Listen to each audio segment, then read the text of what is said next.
Salutations, Legion.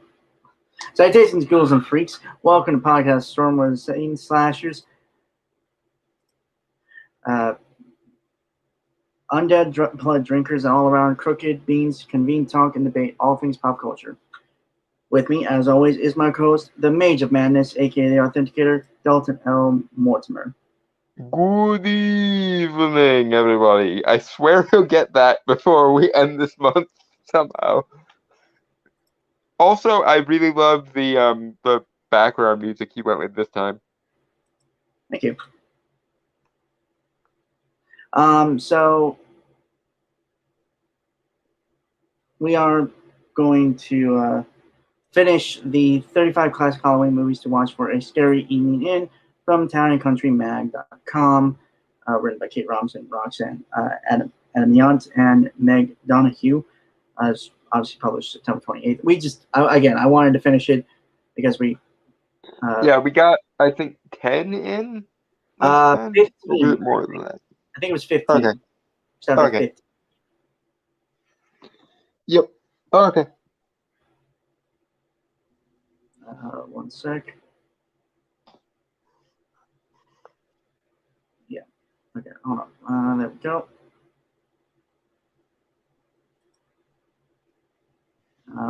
So number 15. No, we stopped. Yeah, I think we stopped at 14 actually.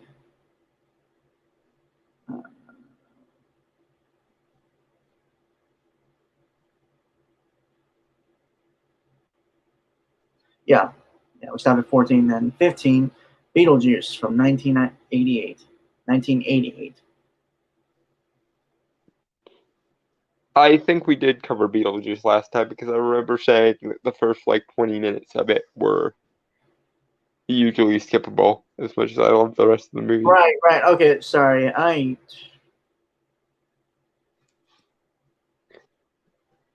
so number 16 is a movie Get Out from 2017. Full disclosure, I never saw this movie. It's a good movie, but it's not God's gift to cinema like everyone was treating it as when it came out. And a lot of people who ended up being the people singing this movie's praises the loudest didn't seem to realize the movie and its criticisms were directed at those kind of people. Like all of the old guard film press that were patting themselves on the back for the movie's racial themes. You are the people to which Get Out is telling you're the villain. Just so you know. Again, I don't put much faith in the Oscars anymore, and honestly, if the Oscars are really supposed to evolve, if you're truly giving a reward to a movie that deserves the reward, then have it be a public vote. Have people vote for the best movie of the categories. Meritocracy is not a foreign concept, guys. Right. But the long and the short of it is Get Out is a good movie, and I can understand why some people would want to watch it for Halloween. Again, it's kind of in the same vein as some of the other ones on this list of you're kind of stretching the Halloween theme a little bit, but I can see it. Mhm.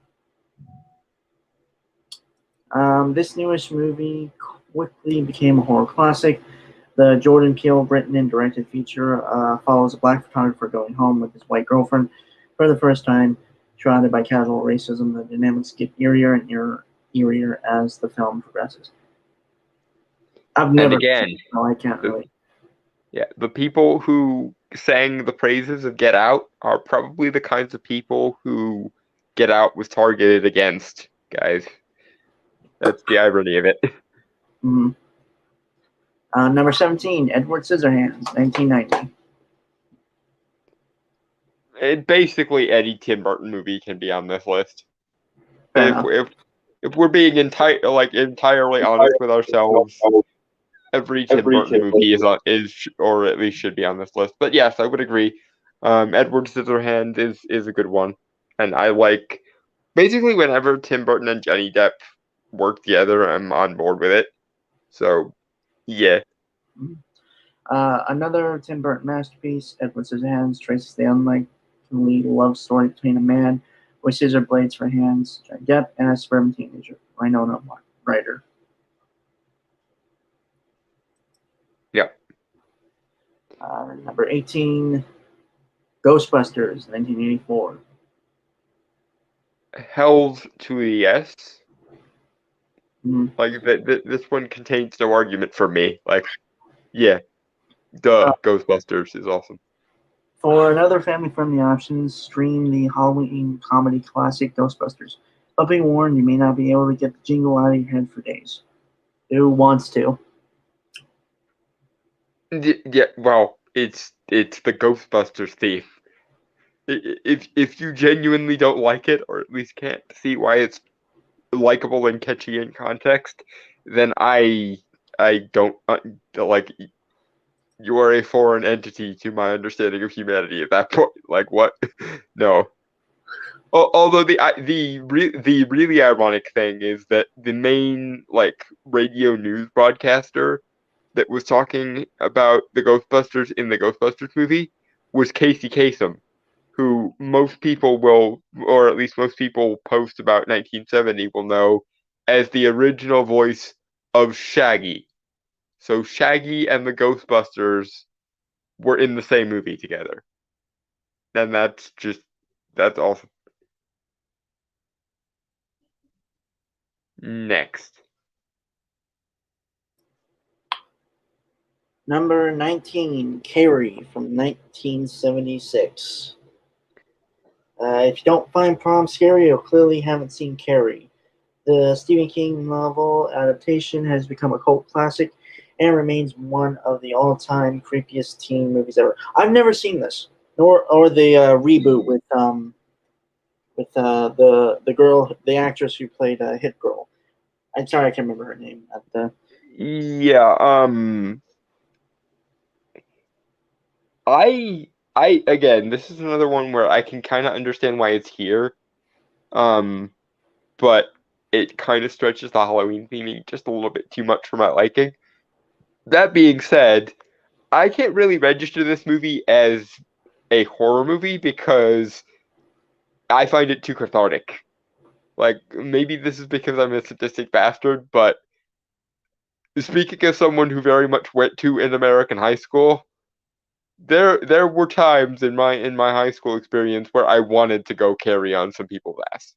Um, so yeah, this is less a fitting horror movie for me and more a cathartic high school fantasy movie for me.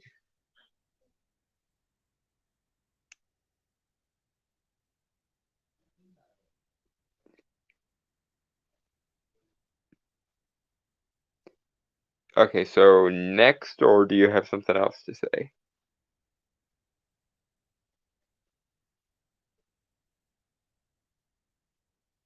Or did he leave?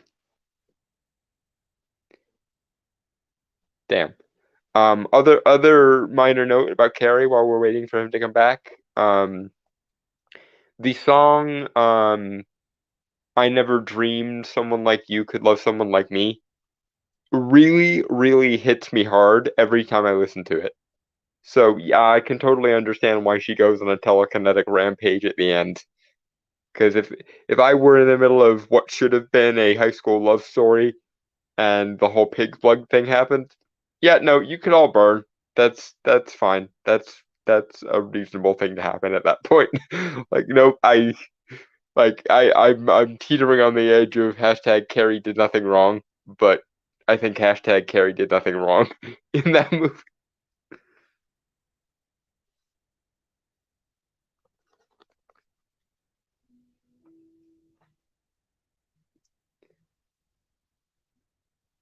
Brainstormer. Damn, I'm not sure if he just can't hear me or if he's busy doing other things. Usually he's back by now. But I can keep talking about Carrie. It's just gonna keep iterating into various forms of yeah, Carrie did nothing wrong, and I think everyone, or at least every nerdy outcast type person who's ever lived, can kind of relate to the yep, nope, you could all just burn because reasons.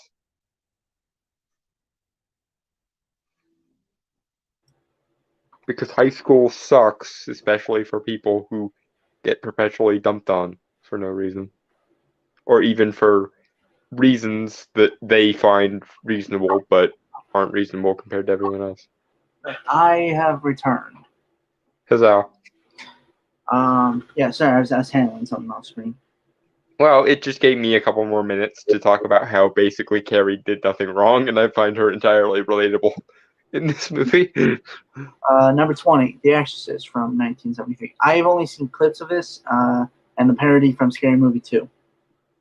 I mean, it's The Exorcist. I mean, this movie is so eponymous and so perfect and so encapsulating of its genre that it's literally like uncriticizable.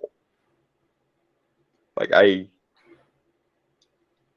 and it definitely strikes what you could call a Halloween type tone, especially with the with the green vomit made of pea soup thing.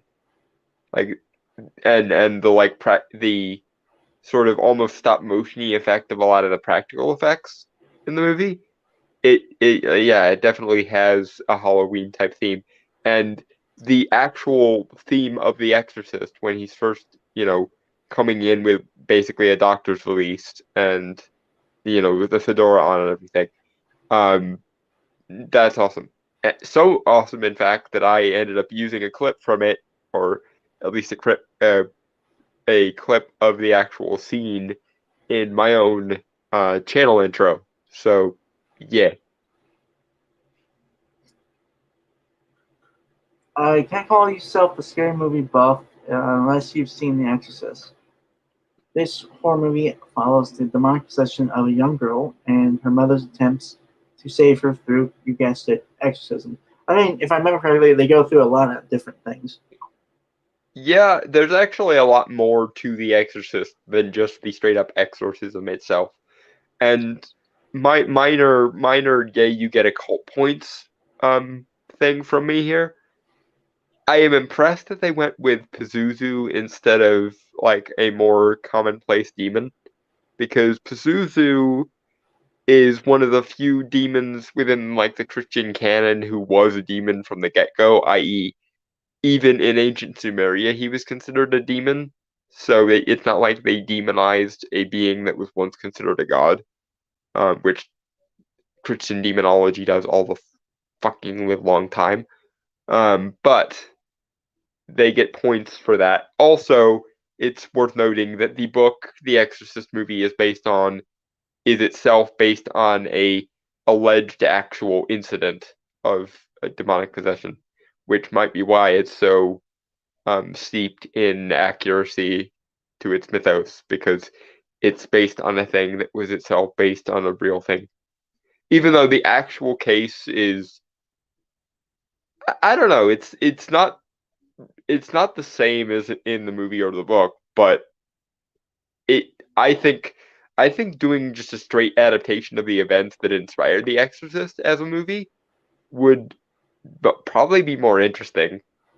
I mean, obviously, it wouldn't probably be as good of a movie because everyone who made the Exorcist movie were on the top of their game when they made it. But someday, I hope to see a just straight adaptation of what events actually inspired the Exorcist movie at some point, because it'd be cool. Number 21, Casper, 1995. A young Christina Ricci Richie. stars in this movie about a teenage girl's friendship with a 12-year-old lonely yet friendly ghost. I actually had this movie on VHS. Ditto. And it was a childhood favorite of mine. So, like, I wouldn't call it entirely a Halloween movie, but I might be splitting hairs there. It's a good movie, and any excuse to watch it is a good excuse. So yeah. I mean, it does end with a Halloween party, if I remember correctly. Well, yeah, and it is, primarily about ghosts in an ancient mansion type thing, and basically a ghost psychiatrist, which is still to this day one of the greatest ideas ever for any movie. And I love it so much. And let's be real, the ending where his wife shows up basically as an angel, and plays the fairy godmother for Casper, so he has the one night of being mortal again. It's seriously sweet. I cannot watch it without it like pulling at my heartstrings. Plus, the three ghosts were hilarious. Well, yeah, they were dicks, but the ghostly trio is the ghostly trio, and it's also worth noting that for the time it came out, which I believe was 1995, the effects were actually really good, and they have a three-dimensional sort of lived-in quality of like being both grimy and also like whimsical that makes them feel a lot more real. Not just CG and not just practical, but kind of blending them both together. And I also love the idea that Casper's father was some like otherworldly inventor character. Because I gotta tell you, if I had, stupid levels of money, if I were a billionaire tomorrow or something, I'd build a house pretty much exactly like the house in Casper that had all sorts of like steampunky gadgets in it and secret passageways and stuff, because why the fuck wouldn't you? It's right up there with the Clue mansion in terms of just I want to live in that house. Number 22, Rocky Horror Picture Show, 1975. Let's do the time warp again. Yes. This one is another one of those that's like I can't even understand why anyone would have a problem with this being included on this list, because it so evidently belongs there that I can't even. This cult favorite musical is the longest running theatrical release in history because of its frequent interactive showings around Halloween. So watch it solo, or even better, grab some friends and do the time warp again. And Jinx for making the same joke I made. Right. Yay. I will say it's been a very long time since I watched the original, right? Yeah. But I watched that Fox channel live. Yeah, they did a live like recording of the play, I believe, a couple years ago. Yeah, I saw that. I like that. The only problem I had with that was it didn't have Tim Curry. And if you take anything that has Tim Curry in it and you remove Tim Curry, you automatically lose 10 points. No, he was in it. He just wasn't playing the doctor. The Dr. Frankfurter. Yeah. I'm not sure if it's going to be on the list later or not, but I've always figured that Rocky Horror Picture Show and Little Shop of Horrors are basically a perfect double feature with each other.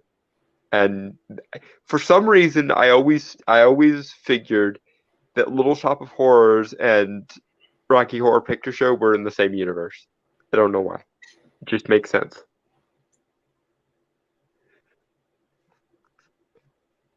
Is it because they're both horror musicals? Well, I mean, it's partly that, but even like the visual aesthetics of them are similar. Yeah, true. And the tone is very similar too. So yeah, like I could totally see the plant the like fucked up Venus flytrap creature and Dr. Frankfurter in his transvestite mode, or in her transvestite mode, because I don't know exactly where Dr. Frankfurter falls there. But I could see them in the same scene, like playing off each other. In fact, make a movie where those two are playing off of each other. I will pay you $1 million. Mm-hmm. We will crowdfund it, and it will be amazing. Number 23, The Blair Witch Project, 1999. This horror movie served as an inspiration for countless ensuing films like Paranormal Activity. The movie revolves around three hikers who go to find the legend of Blair Witch and disappear. The movie entirely consists of found footage, in air quotes, supposedly recovered from the hikers. See, this one, I have to disagree with you a little bit because, like, it takes, like, 90% of the movie for anything to even happen. And while this was impressive when it came out, and it was, it's boring as sin now. Like, if you're not watching it in a theater with people, it's boring as sin, and I don't know why anyone would watch it. Also, I like to point out, I don't, I think a lot of people conceded to the theory that was placed is that there is no Blair Witch. I know you don't like that concept. Yeah, I know. They all drove each other crazy because hysteria. I know of the theory. Oh no, like the two guys were just killer, like just fucking deranged killers and killed the girl. Like drove in her to hysteria and then kill her. I I kind of prefer the theory that they all just drove each other insane, and even I can co-sign to that theory at this point because here's the thing about it being called the Blair Witch Project: nothing witchy happens in it at all. Which is to say nothing of Blair Witch 2 Book of Shadows, which also had nothing witchy in it pretty much, and was called Book of Freaking Shadows. What I'm just gonna side rant here about this. Between this and the Halloween thing from last week, dear writers, if you're gonna call your movie something, you might want to make sure it like has things to do with the things that are actually in the movie, please. Yeah, but Blair Witch is overrated as sin, and there's nothing even witchy in it. So, in my humble and occasionally controversial opinion, skip. Although I do like the format when it's used properly. Granted, it has been used properly in I don't know over 20 Yeah, years. I don't have anything particularly against the concept of a found footage movie. It's just if you're going to make a found footage movie, stuff should happen in said movie. Also, be creative. Yeah. I'm always there's only so much that the found footage gimmick can actually like buy you at some point. Like I remember this was early days in the podcast, but I remember once you had an idea for like a Superman found footage movie, yeah. and my contribution was chiming in and saying, what if this was like the like audition to get the job at the Daily Planet and or like their media final for journalism school, and Clark quote unquote accidentally destroyed it to prevent Superman footage. Mm-hmm. Um, yeah. Personally, I would love to see a found footage movie of, and kind of keeping in line with the superhero and horror thing. Mm-hmm. A found footage, possibly like a mockumentary of sorts. Think Rise of Leslie Vernon. Mm-hmm. If anyone doesn't know that movie, what are you doing here? And another really good found footage movie that if you absolutely need a found footage fix for this Halloween, would highly recommend a movie called Troll Hunter. And no, it has nothing to do with the Guillermo del Toro one. It's a movie about modern day college students who get drafted by a monster hunter into fighting actual mythological trolls. And it's awesome. Mhm. Smelling the blood of a Christian man, vulnerable to sunlight, all of the rest of it. It's basically what we do in the shadows, but with trolls, Mhm. and it's awesome. Number 24, The Craft, 1996. Four high schoolers discover witchcraft. What could possibly go wrong?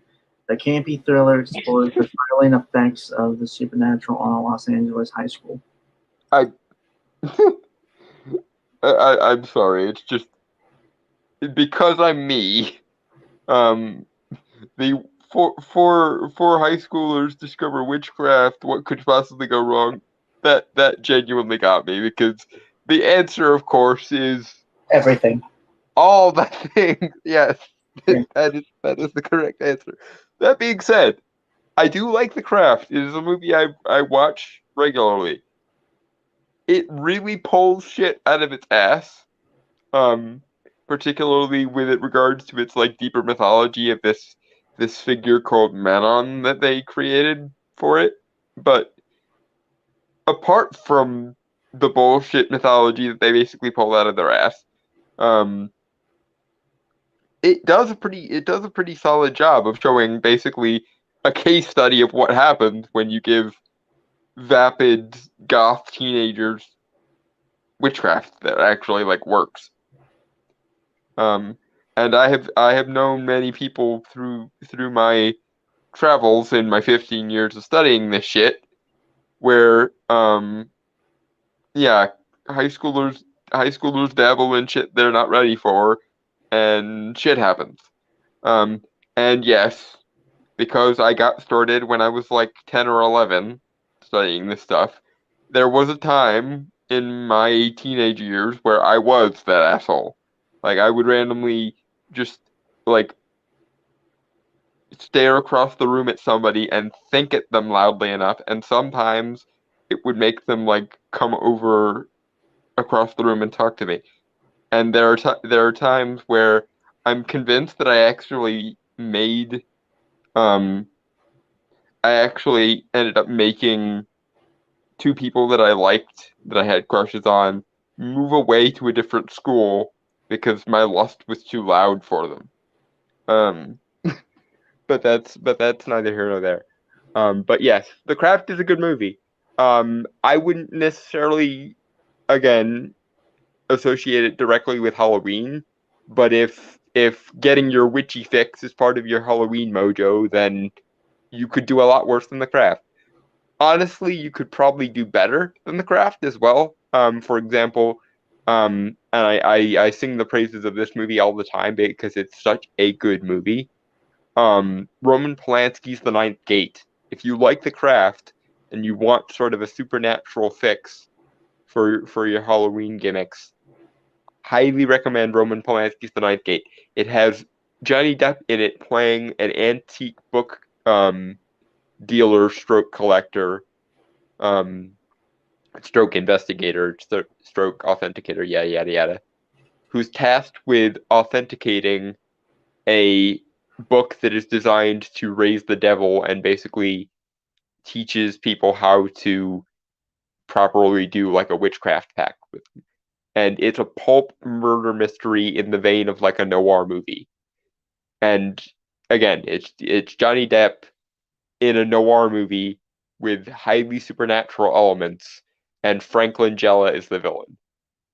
If you're thinking to yourself, what could possibly go wrong with that?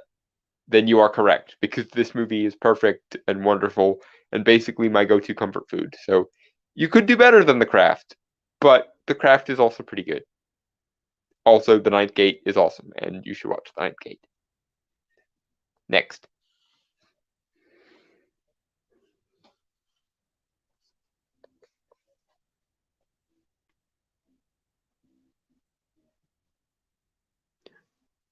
and I think Brainstormer left again, but this gives me a chance to recommend you something else that is in the same kind of vein as The Craft, but not The Craft. Another thing that I would recommend to anyone who loves The Craft and likes it in kind of the witchy atmosphere for Halloween sort of sense. The Sci-Fi Channel original series that ended a couple years ago called The Magicians is absolutely glorious if what you're into is The Craft. That being said, there is a Craft sequel. For the love of all that is good and wonderful in the world, do not watch the Craft sequel. Because while the guy that they put the spell on in that movie is cute, especially after they put the spell on him, they don't even keep consistent with the mythology that they had in the original Craft, and it ruins what is otherwise a really good movie. Though I did like seeing Nancy again at the end. Spoilers for the Craft sequel that I just told you shouldn't watch anyway. So you're welcome. I spoiled the most interesting part of that movie, so now you don't have to watch it.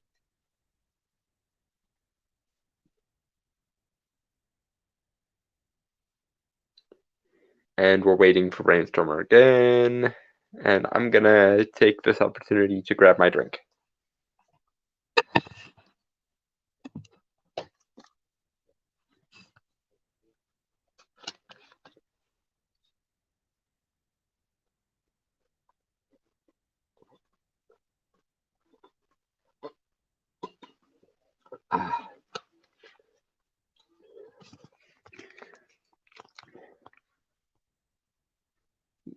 Lipton lemon iced tea. Not that they're paying me to say that or anything. I just think it's tasty. It's very, very good. It's got the best parts of lemonade and tea, and it's wonderful. Anyway, now we're just waiting for Brainstormer to come back again.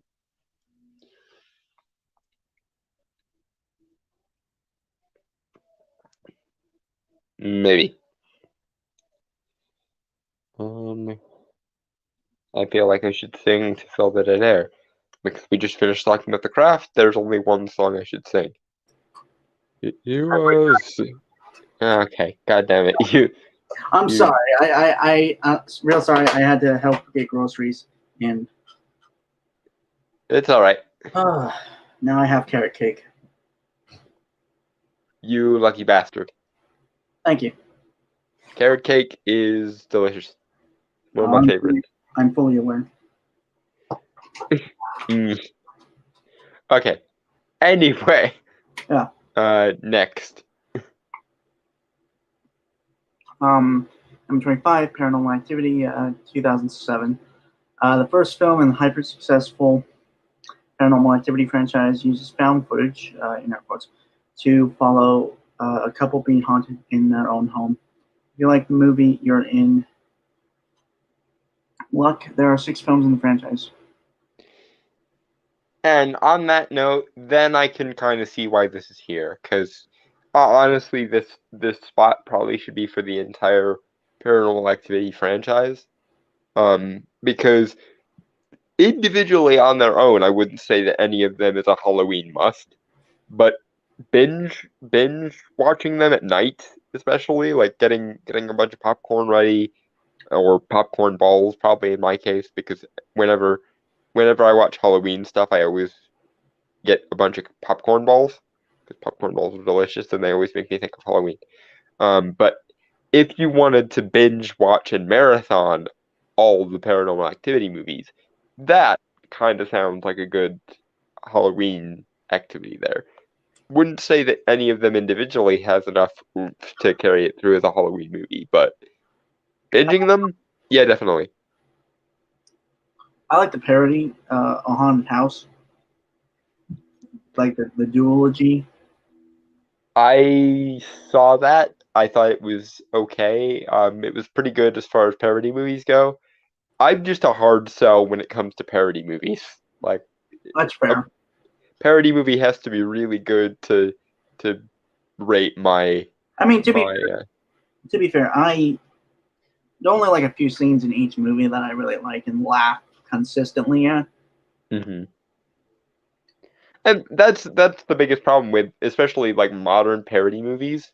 Like a movie that is a parody that's not just let's do a bunch of SNL gags and then tie them loosely together. Honestly, makes me works for me a lot better. Like any Mel Brooks spoof movie, like um Dracula, Mel Dead Brooks, It.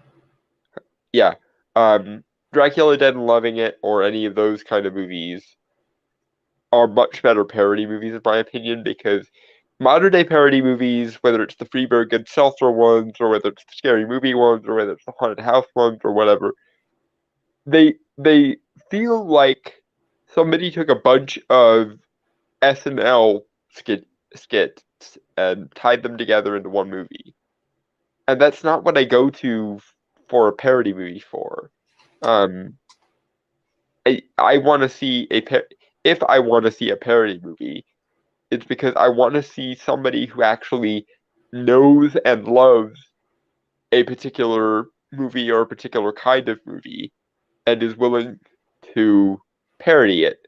The last actually good, honest to goodness parody movie I saw was a movie called Not Another Teen Movie, which was a transparent like parody of 16 Candles and She's All That. But it was really good and it worked on its own terms. Like that's the other thing. If a parody movie works, you should be able to watch it without much deference to the movie it's parodying, and it should still work as a movie.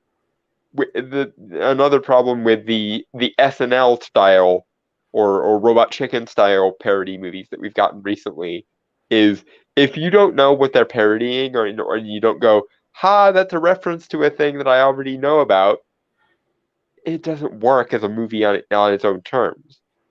If if a parody movie is good, it should work on its own terms, and then if you also on top of that know what it's parodying, then that adds another level of irony, but it should still work on its own terms.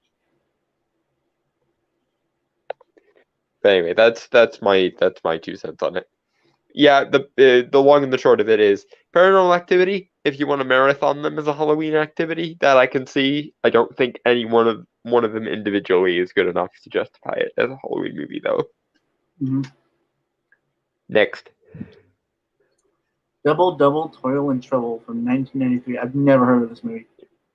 I've heard of it, and I think I've seen it, or I think I might have seen a trailer for it on an old VHS that I had, but I don't know if I've ever seen it.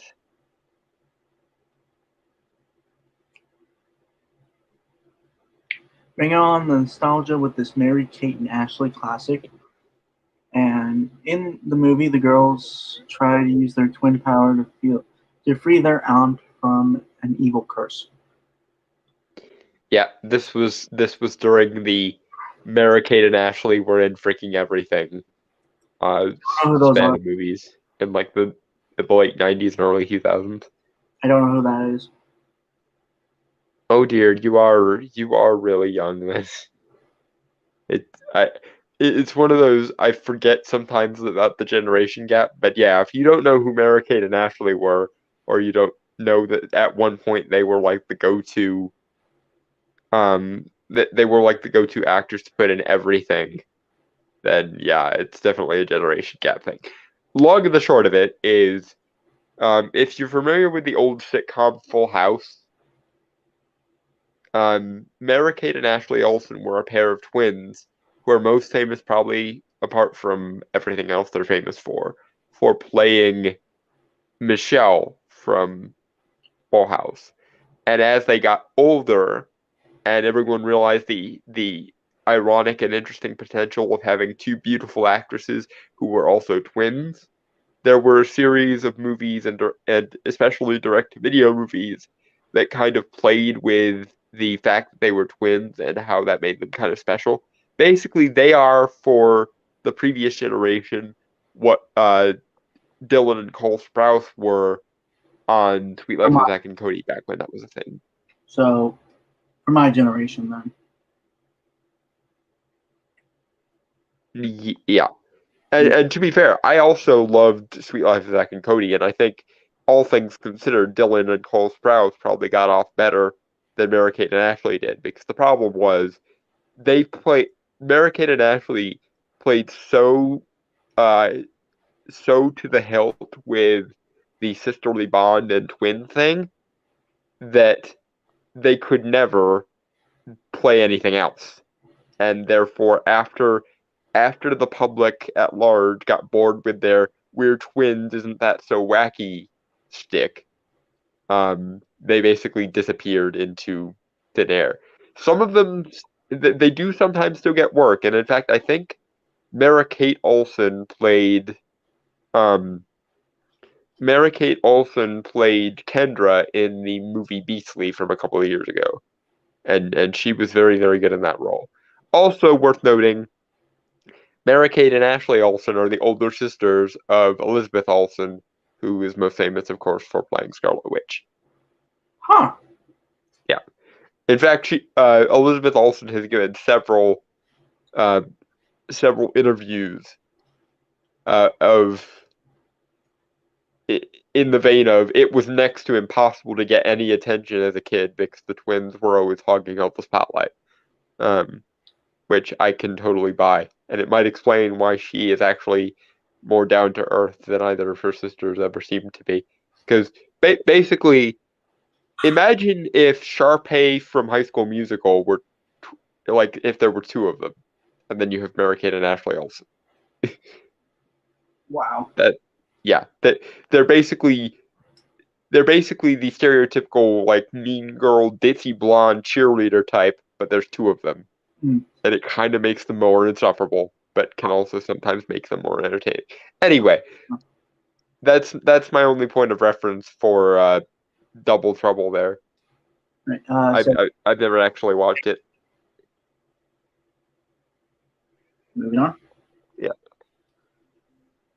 Number 27, Practical Magic from 1998.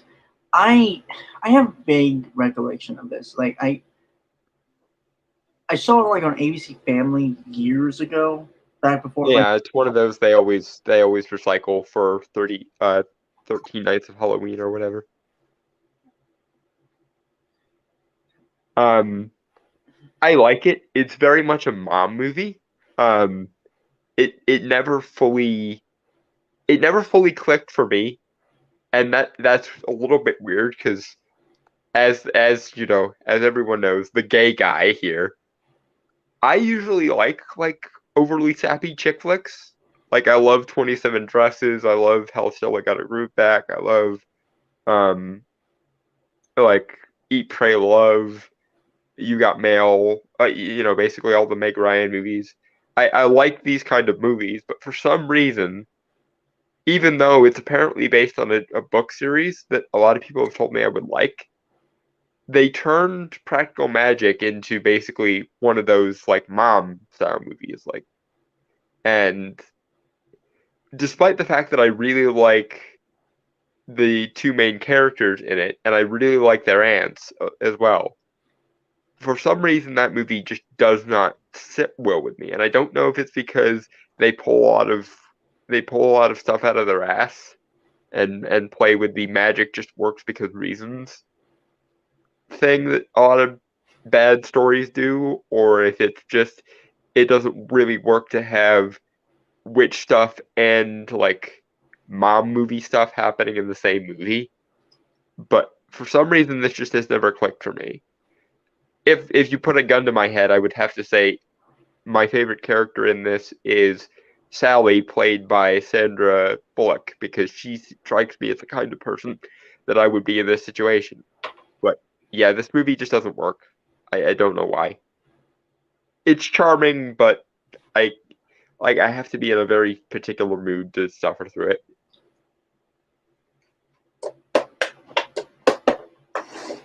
Mm-hmm.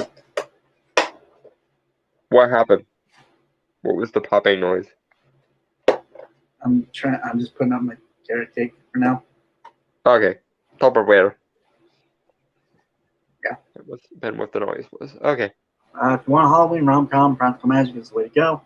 In the film, two sisters, Sandra Bullock and Nicole Coleman use the magical powers to fight a family curse preventing them from love. Yeah, and now you see what I mean by the like putting this kind of like chick flick / mom movie um together with a witch movie doesn't really work. In my opinion, if you want the better version of this, the like a mom a like stereotypical mom movie with witchcraft in it, there's a series of movies on Hallmark called the Good Witch movies that are basically this done right.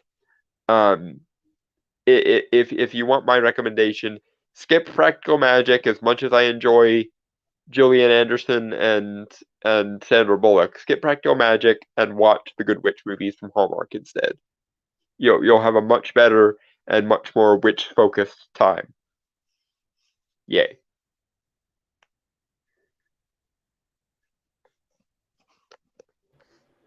Mm-hmm. Yeah. Next. Number 28, The Nightmare Before Christmas, 1993. Yep. Oh, the 80s and 90s, Tim Burton was real busy. Yeah, for a while there, he was basically every vaguely dark or vaguely like whimsical, mystical movie. It was Tim Burton. It as I've occasionally joked before. When I was a kid, my favorite director was Tim Burton, and then I grew up and my favorite director became Guillermo del Toro. So that's how this works. Also worth noting, I think one of the reasons why Tim Burton has fallen out of favor in recent years is because he's still making movies as though it is still the 90s. And Mr. Burton, we can do more with movies now, which means you can do more with movies now. But that's neither here nor there. Yeah, Nightmare Before Christmas is a great movie. Although to be fair to, I believe his name is Henry Selick, Tim Burton actually was not involved directly in the production of Nightmare Before Christmas. It was based on a story that he wrote, and some drawings that he made. So it was his idea, but it was mostly, again, I believe his name is Henry Selick, same guy who did Coraline a couple years later, who is responsible for Nightmare Before Christmas. And the wonderful thing about Nightmare Before Christmas, as everyone basically knows at this point, but I'm going to say it anyway, is it is both a Halloween movie and a Christmas movie. And it perfectly encapsulates what makes both holidays kick ass and awesome. I don't really have anything else to say about this movie other than obviously it should be here. Obviously it's a Halloween classic. And obviously if you don't watch this already, what are you doing with your life? Like if you don't watch this every Halloween, then you fail. You have failed the Halloween entrance exam. Goodbye. Equal parts Halloween and Christmas movies. You can keep watching this animated feature from October through December. Who can resist following the King of Halloween Town, Jack Skellington, as he makes his excellent journey into Christmas Town? Yeah, basically. Although I will say one thing that I've noticed in recent years. Jack, honestly, if anyone else were writing him or if he was written any differently than he is, would not work as a character. Because when you get right down to it, his main problem is that he's bored. Like his "I Want" song at the beginning of the movie literally contains the line, "The fame and praise come year after year. Does nothing hold these empty tears?" Which basically translates to, "Wow, I have everything I could want and I'm bored." Which I'm sorry, Jack, but I hate using the word privilege at the best of times, but if there's a clearer cut case of a character being in any other context privileged asshole, I can't think of one. He's whining because he already has everything he could ever conceivably want, and he basically gets ennui over it. So yeah. But that being said, like I said, that would only bother you if he was written any other way. But he's not written any other way. He's written in the way he's written, and therefore, even a character who by rights we shouldn't have any reason to care about is awesome. And again, they managed to make a character who shouldn't work on paper work. So, yay. Just another thing that makes this movie a classic.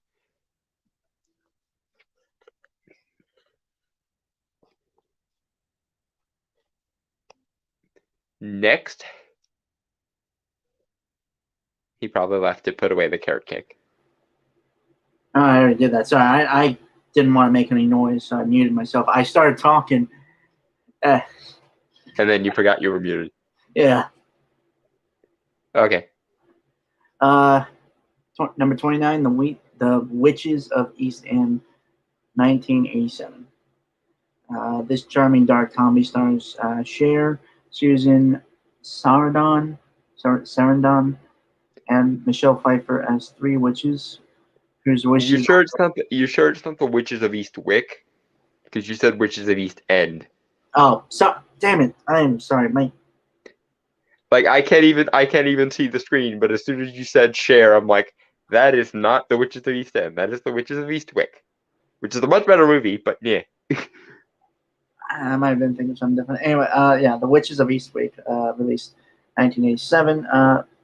This charming dark comedy stars Cher, Susan Sarandon, and Michelle Pfeiffer as three witches whose wishes are granted when a suave single man, Jack Nicholson, wanders into their lives. I have vague like this one of those movies that I've seen and I know of. I just never.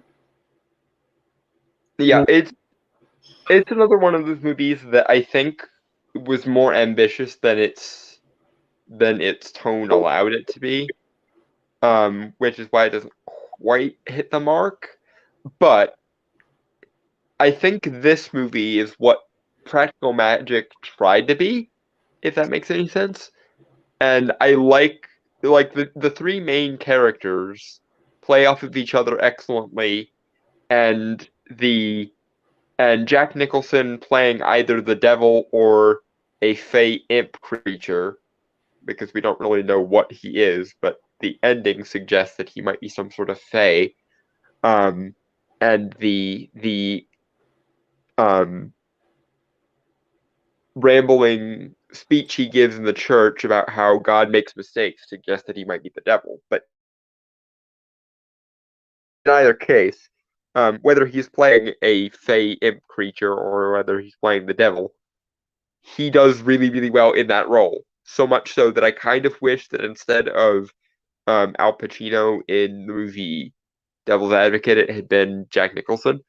But in any case, this movie is good, and I like that even though he quote unquote grants their wishes and gives them power, he is not the source of their power, because they do actually steal his big grimoire that he has in his mansion and start using magic against him. And while this is happening, he literally says to a congregation full of people, "Nah, it's a cheap trick. Anyone can do it. I taught it to them myself."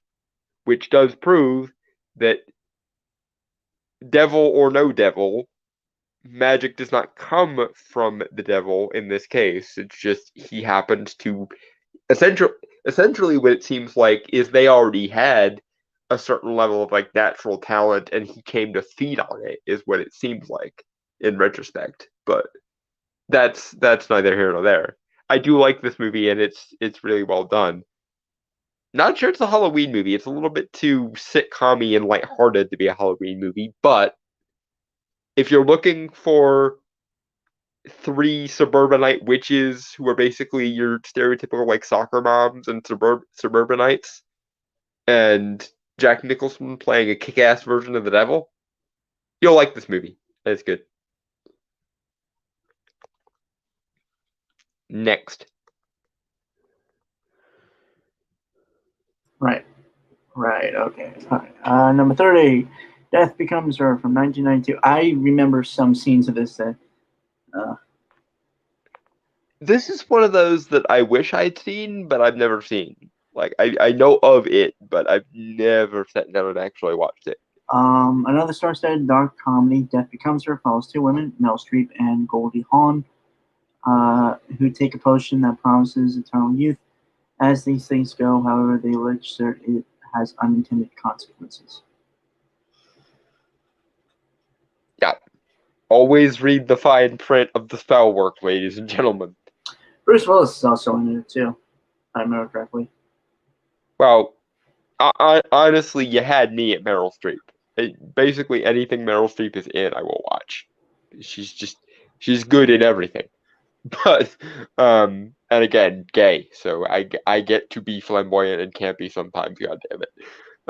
But um, being that as it may, I can't really comment on this movie because I've never seen it. It strikes me as the kind of movie that I would enjoy in kind of a campy, like 16 Candles meets Teen Witch kind of way.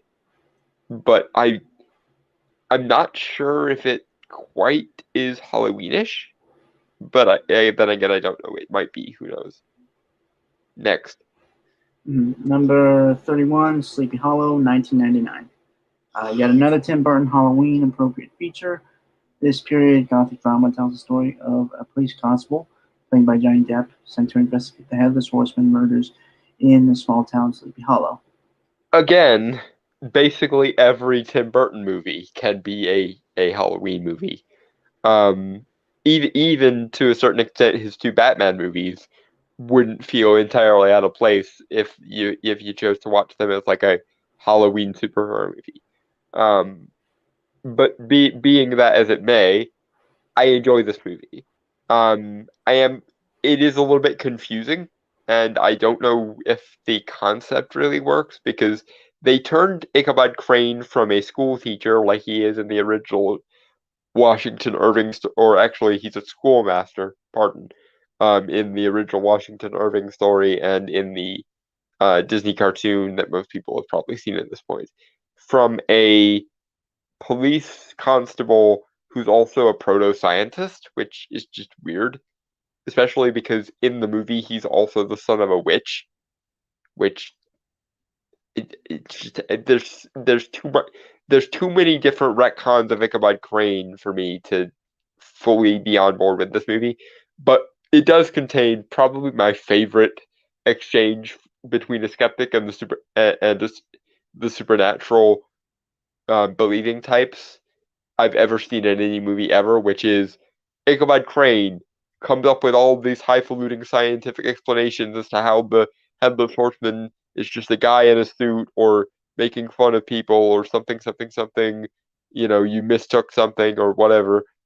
And then he sees it and he flips the ever loving fuck out because he sees it in front of his eyes and he runs to tell everyone who told him, no, it's a ghost, and we told you it's a ghost, and we told you the story of the person we know it is who is the ghost. And he goes to those people and he says, I can't believe it. It is actually the Headless Horseman. It is actually a ghost. It is actually derp, derp, derp, derp. And um, the main leader of the town, Baltus Van Tassel, played by Michael Gambon, just looks at him and goes, "Yes." Like he's holding him and consoling him as he's saying it, but he just goes, "Yes, we know. We told you. Everyone told you. We were telling you the entire time. You just weren't listening." And that is great. Also, once Crane does have it confirmed that the supernatural exists, he kind of gets on board with it quickly, and it doesn't become a I'm trying to undermine your bullshit whilst enforcing my own bullshit movie, which it could have easily turned into. So it suffers from 90s movieism. It suffers from this movie came out a little bit too early and before these character types became cliche enough to warrant rewriting them. So that's the only problem with this movie. Other than that, it's a good movie. In fact, it's one of those movies that I kind of wish had a sequel because it seemed like between Katrina being a practicing witch at the end of the movie and Ichabod realizing that his mother was a witch, it kind of seemed like he was going to delve more into the supernatural side of things eventually. And that would have been more interesting if it was Ichabod Crane in the style of like Van Helsing being a supernatural monster hunter instead of like a skeptical proto-scientist. Okay. Next. Number 32, Bram Stoker's Dracula from 1992. Seen bits and pieces of this, heard good things about it, never really checked it out myself.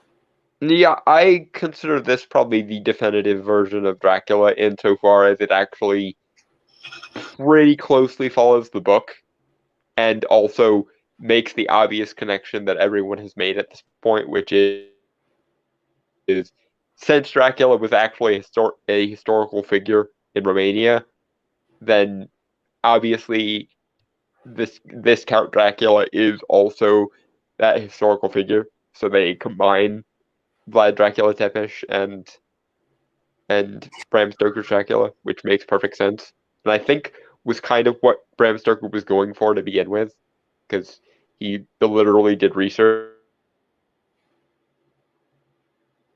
on the historical figure and combined it with the lore of Elizabeth Bathory.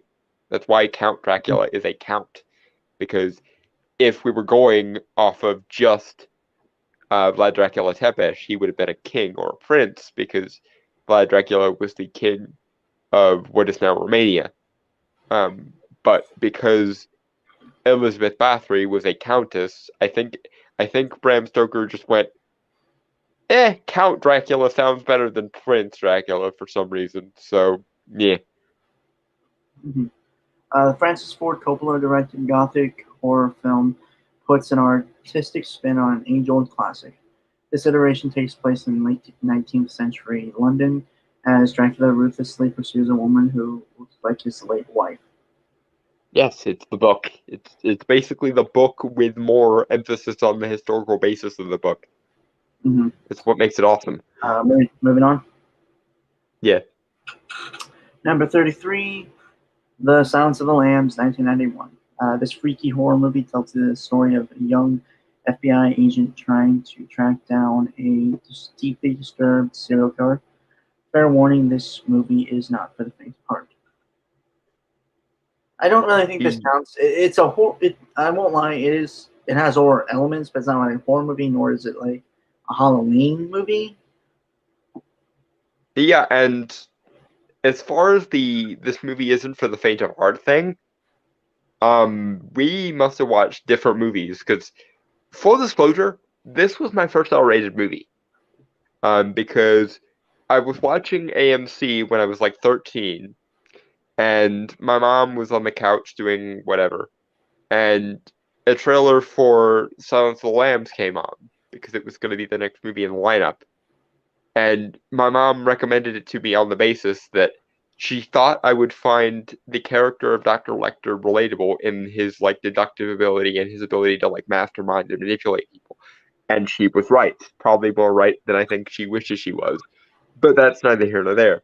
So this franchise, the Hannibal Lecter franchise, is very, very near and dear to my heart. It is one of my all-time favorite things, and it will always be nostalgic for me.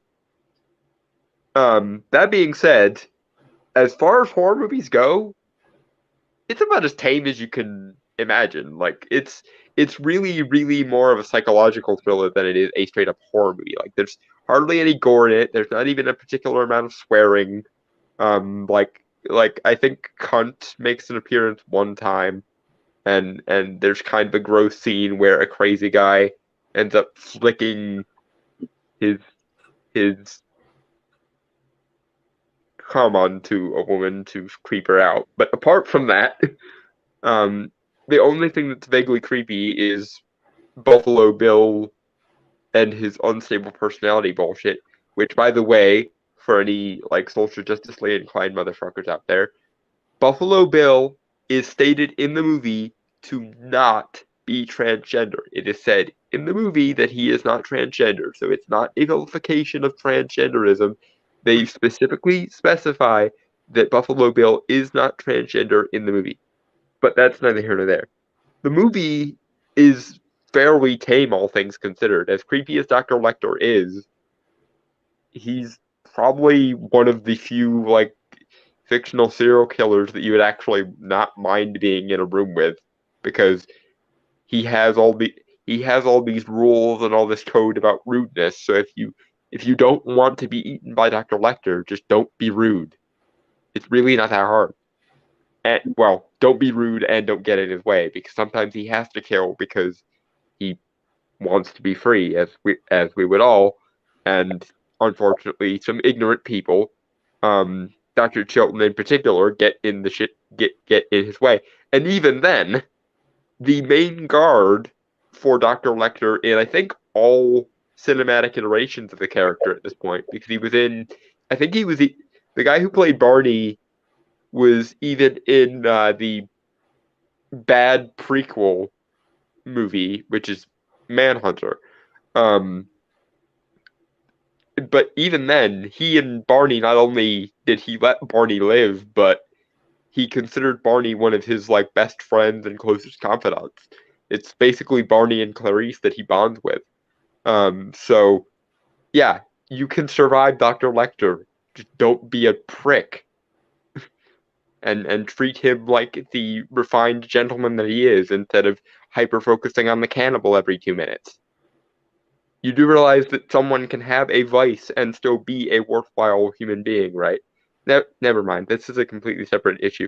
But long and the short of it is, yes, I agree. While I love this series to death, number one, it's not horrific enough to really qualify as a horror movie, and number two, um, it has no Halloween elements really whatsoever. So a good horror movie it is, and my favorite horror movie it probably also is, but a Halloween movie it is not.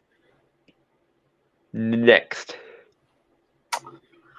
Number 34, Psycho, 1960. No one did thrillers quite like Hitchcock. Watch his 1960 film, Psycho, for a masterclass in horror that inspired generations of future filmmakers. Again, it's kind of the same thing um, with Silence of the Lambs. It's more of a thriller than it is a downright Yeah, horror. the only thing that gives it a little bit more cachet is it does kind of have that black and white noir aesthetic, which kind of gets into like the pulpier aspects of Halloween a little bit. But yeah, it's not a good horror movie. It is a classic horror movie. It definitely is. But a Halloween movie, I would say no. I would say it's not even the best like Hitchcock Halloween movie. Like there are much better movies that he made that are more Halloween focused than that. In particular, I don't think this was actually a Hitchcock movie, come to think of it, but there is a movie called Bell, Book and Candle that had Jimmy Stewart and Kim Novak in it. That was basically from the same era, wherein basically a witch falls in love with a mortal man, and there's like a romance subplot and everything, but it's also still a very witchcraft centric movie. Um, if you're looking for something in the vein of Psycho that is a more Halloween focused movie, would recommend um, Bell, Book and Candle. And again, it also has Jimmy Stewart and Kim Novak in it. So if you're one of those Turner Classic Movie type people who likes the old school, old Hollywood cinema feel, then you'll get your money's worth out of it, because Jimmy Stewart and Kim Novak are in it. And it's good. No. Moving on. Number 35, Us, 2019. If you like to get out, try Us, a slasher movie also from Jordan Peele. Set in the 1980s, the horror film follows a young woman, Lupira Nyong'o, and her family who encountered a group of violent doppelgangers. I mean, the first part of the movie, I guess, of the 1980s, but the rest is kind of modern day. Yeah, and it's not as good as Get Out even, and I was kind of stretching for Get Out to even qualify in this vein, and Sorry.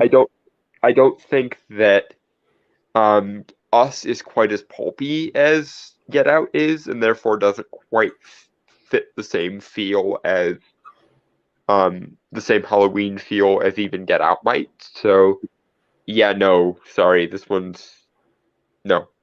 Yeah. Oh, Now, also, it's like it's like the same thing with Get Out. Is like it is kind of overblown by certain people. yeah, and it's not even as good. It's not even as good as what it's trying to do as Get Out is. Like I genuinely understand the fervor for Get Out. It's a good movie. It's a good horror thriller. It's an interesting concept, and it does have the ironic factor of it makes the people who are most likely going to be the villains of it fall head over heels in love with it, which is ironic as hell and funny as fuck.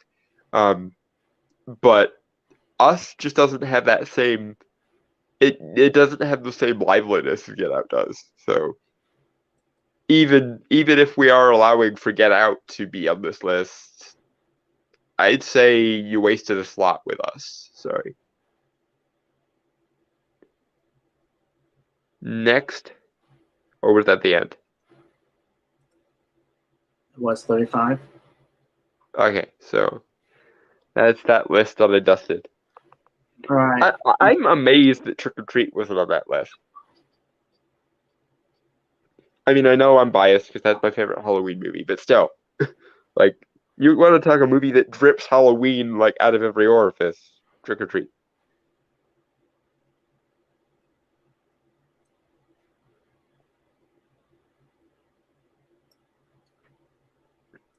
Right.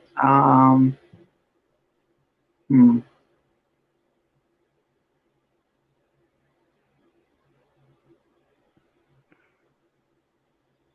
Okay, so full disclosure on the next thing we're going to do, this is a Word document that I don't copy and pasted from an actual article that I wasn't able to look up due to certain technical difficulties. Yeah, his computer was being dumb, so much as we like to look at the articles in their original form whenever possible here, How? Yeah, we have a Word document for it. However, I do have the actual. If you want to read the actual article, I have it in the description. I have the actual link for it. yeah, we didn't edit it at all. It's literally just the text of the article copy and pasted into a Word document. So that, But I will have. I won't lie. I will have to skip some words because there are just. yeah, the copy and pasting was a little bit weird because it carried the like code and stuff along with it. Yeah. And obviously I couldn't copy and paste the pictures from the article, so that probably also had problems. Yeah. So we're just gonna read this and discuss it, and then move on to kind of more fun stuff and off on. Yeah. Second.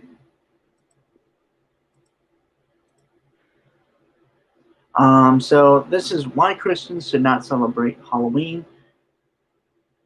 Yes, okay, because believe it or not, folks, we don't just bug, we don't just debate things from the SCW side.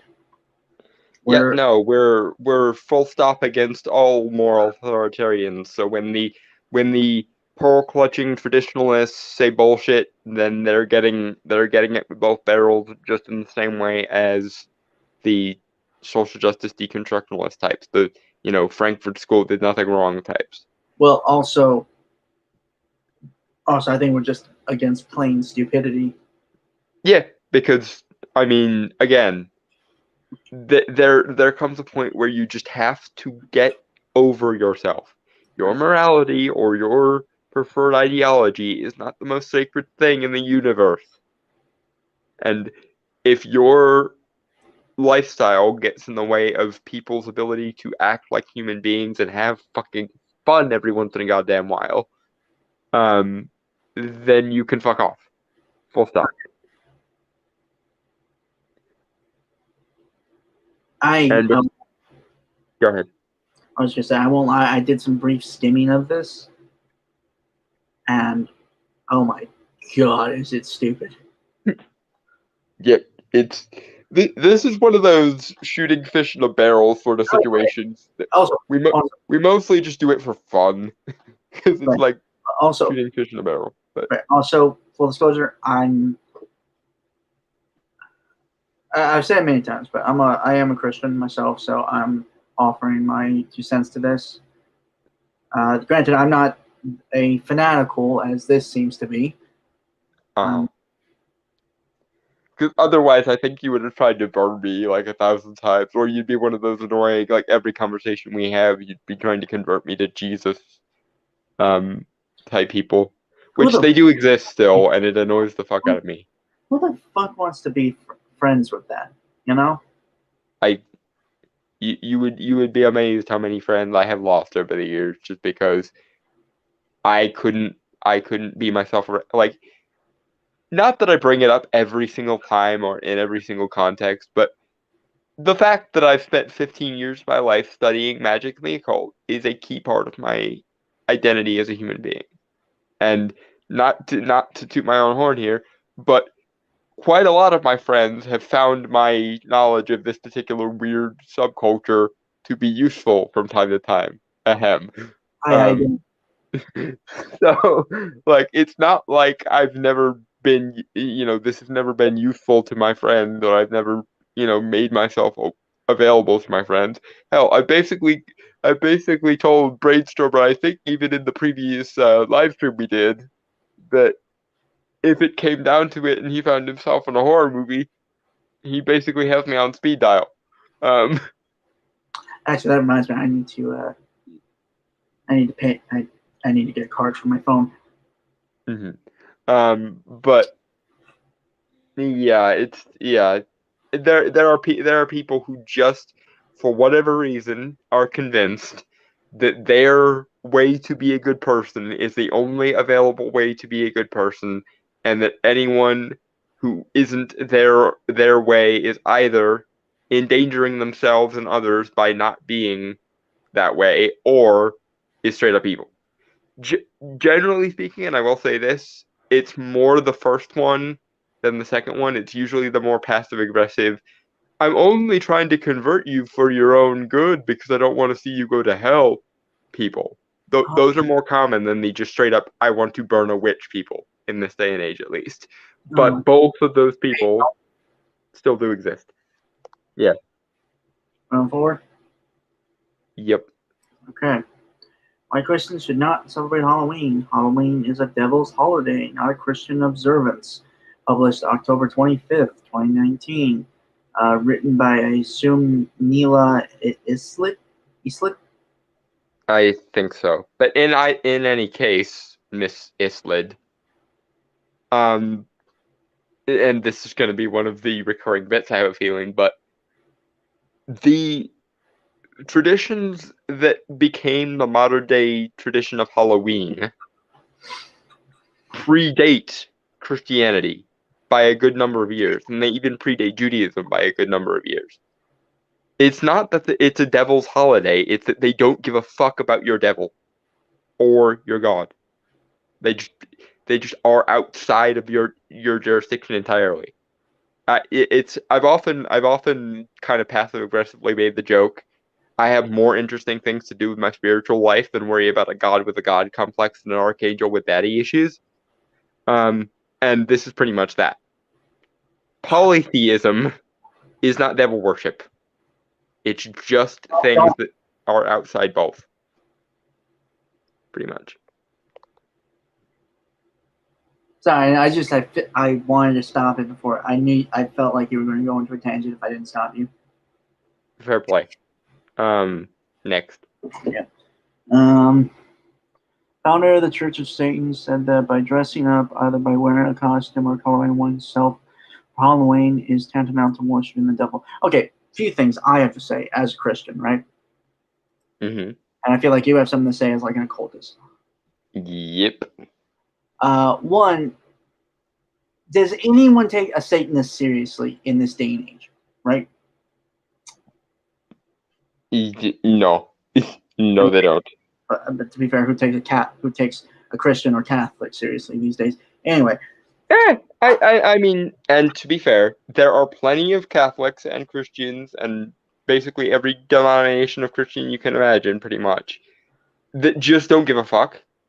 Like I they just kind of want to do their own thing, and they have they have a vague belief in the Christian mythos, and everything is fine and it's wonderful.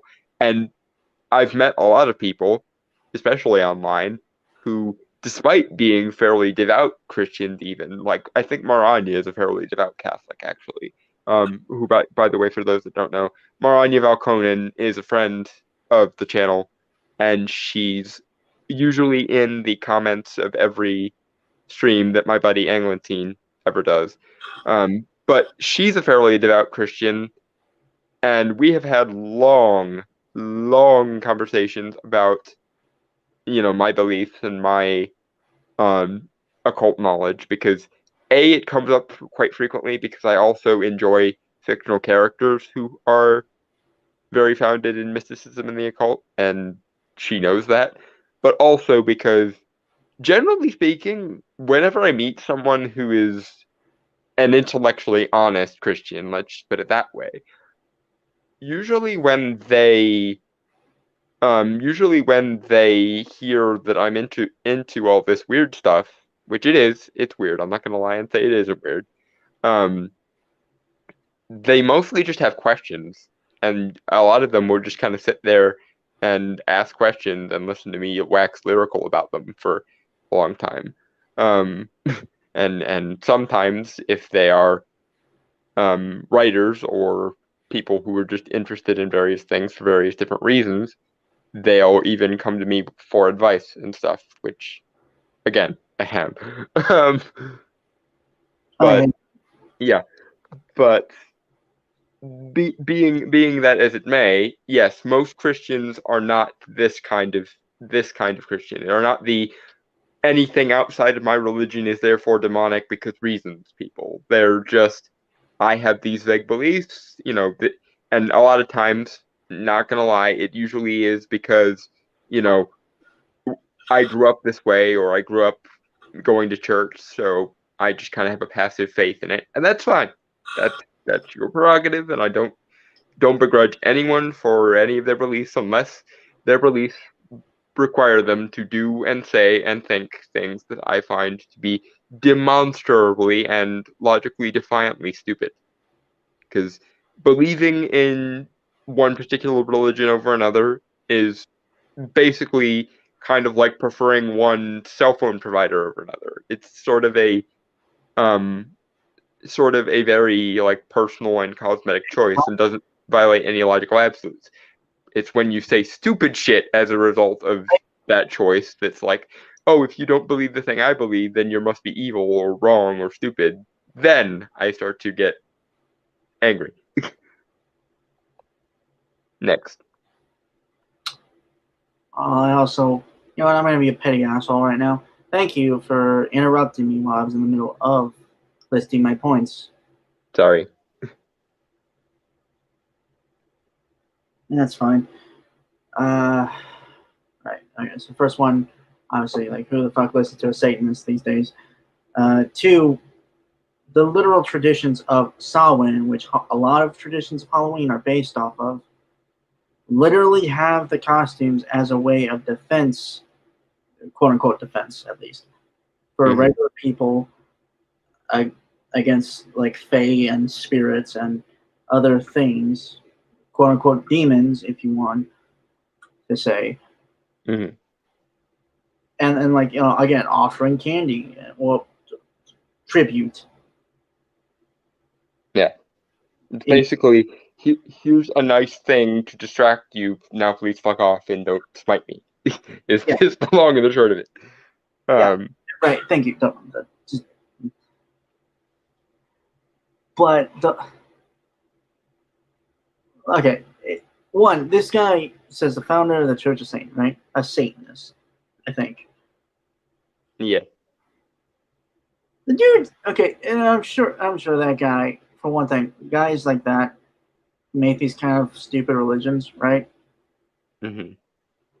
Are one, very fucking edgy. They Yeah. don't actually believe most of the shit they say and just do it to try. Well, that's gonna get really ironic here in a few minutes when I'm gonna let you finish because I'm sorry I got sidetracked and completely interrupted. But Right. when you finish, I will I will drop something into this conversation that's gonna make that extremely more funny. Right. Most of the time, they don't believe what they're fucking saying. They do it. Most of the time when like someone creates a fucking cult, essentially it's just for them to stroke their own egos and also fuck a lot of women. Yeah, because they want to be God, basically. Yeah, God complex and motherfuckers. Okay, so and literally Halloween. Let's be honest, Halloween has been co-opted by a lot of. I'm not trying to be like a. I'm not trying to sound like V or anything, but I'm just more stating a fact. Like with Christmas, like with Valentine's Day, Halloween, as the Western holiday as we know it today, is simply a co-opted holiday meant to make money for various corporations. I say that not as I say that with no spite or anything. I simply state that as a fact that we are aware of. No more, no less. Yeah. Now, the ironic twist of fate here. Anton LaVey is what is referred to as an atheistic Satanist. Because and here is the thing. The vast several more iterations of vast majority of Satanists are basically atheists who take it one step further and basically try to troll the religious. In fact, most of the public spectacle the Church of Satan makes of itself, and they do it on purpose, is supposed to be in favor of religious freedom.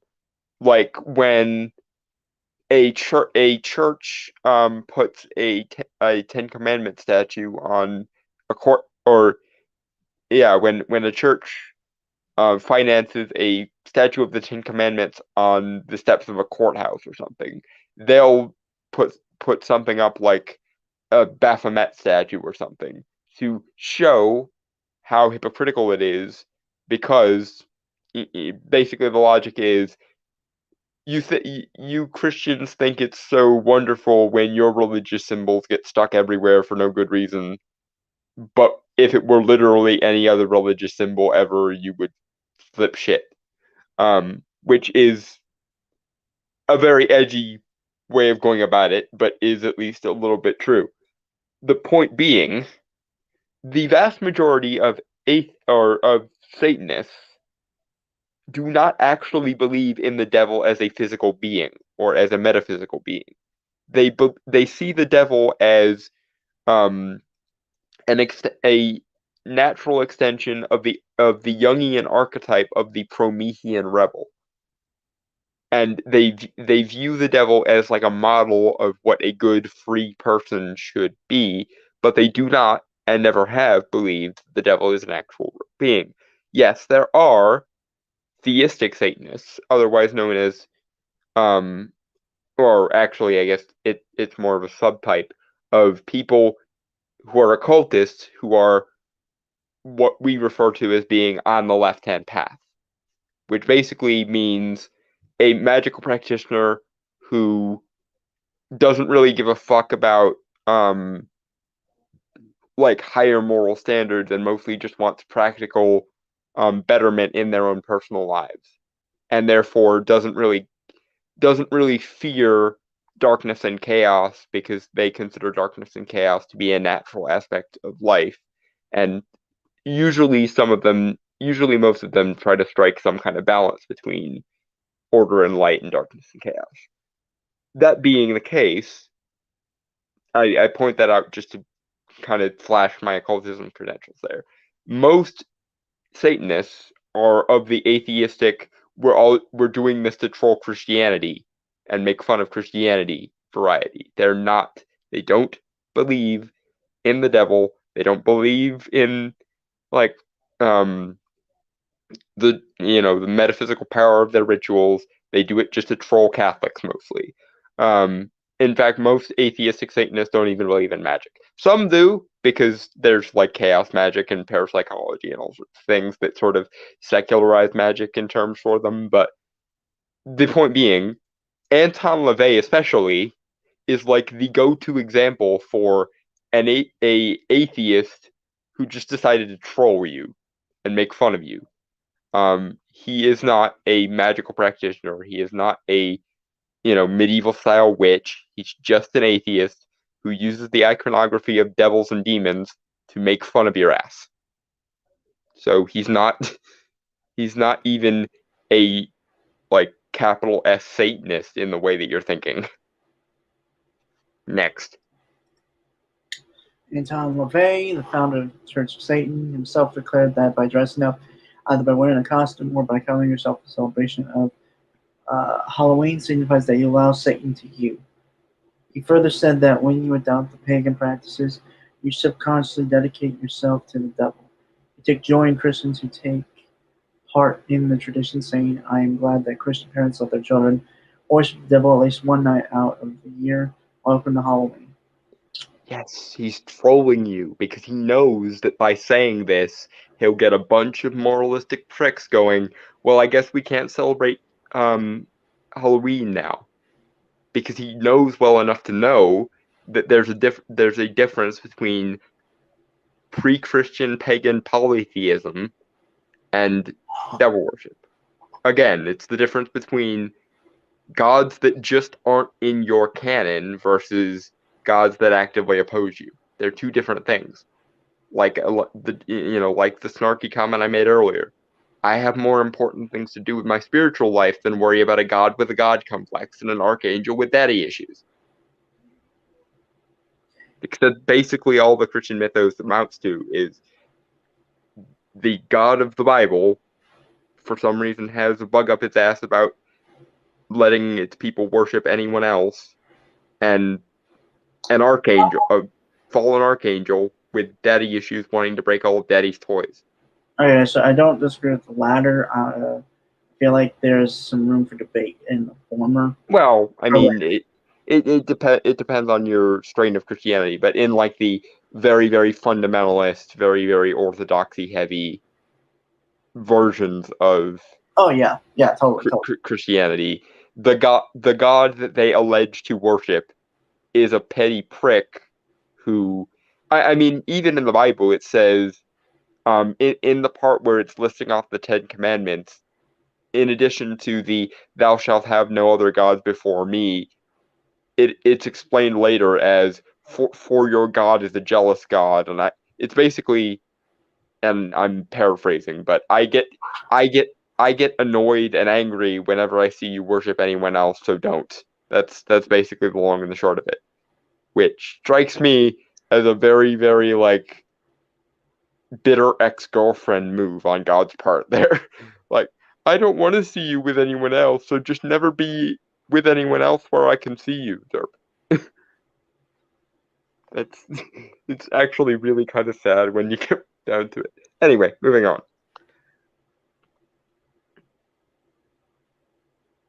Yeah, sorry, I was just yawning. A base statement is corroborated by former Satanist, corroborated by a former Satanist, John Ramirez, who said that when you dress up even as an angel or mermaid for Halloween, you give the devil the legal rights to change your identity. Okay, again, the devil or Satan or whoever the fuck you want to call him literally has nothing to do with Halloween. Yeah.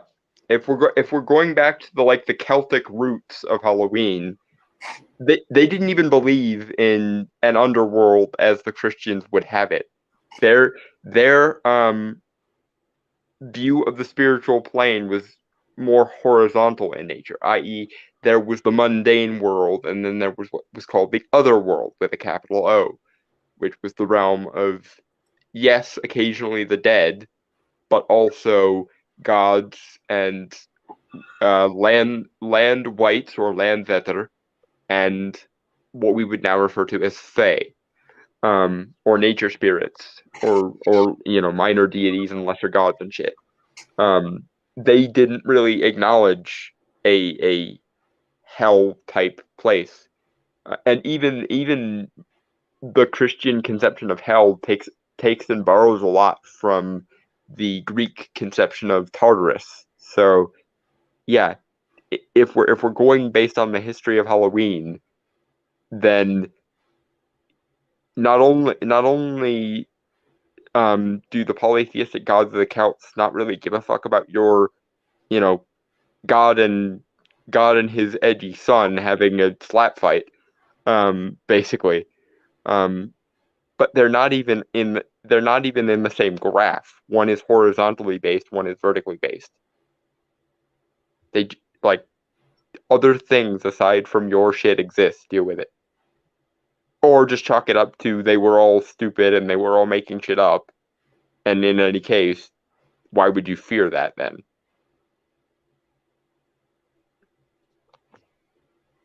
Moving on. Ramirez further warned that there's a much darker reality in Halloween beyond costumes and candy. The former Satanist turned Christian pastor said in an interview on CBS News October 20th, 2018, I was a general to the kingdom of darkness and witchcraft. I would sit with the devil and talk to him like I'm talking to you today. It was that kind of communication. It was that kind of relationship. Okay, which demon then? Because there's a fuck ton of them. I also don't believe him. Yeah, I'm 90% sure that this guy is an idiot and that he was brainwashed into believing some bullshit that never happened. But or he was super high. Yeah, or he was on drugs or something.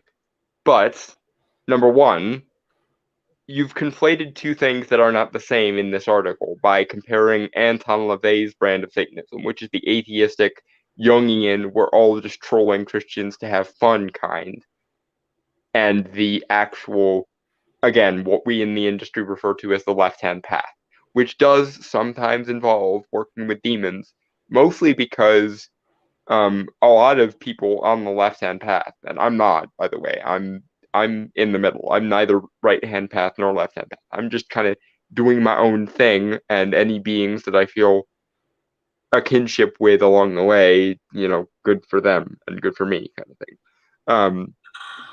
But in either case, most of the people, and I have talked to several on the left-hand path,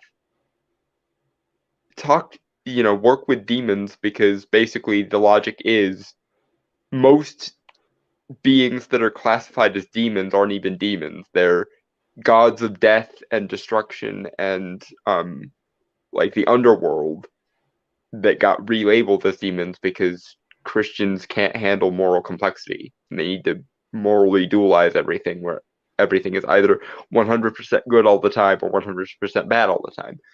And sorry. Yeah, go ahead.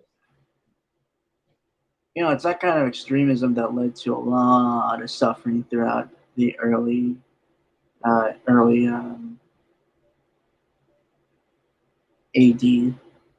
Yeah, the early what's the phrase? Modern era there. Yeah.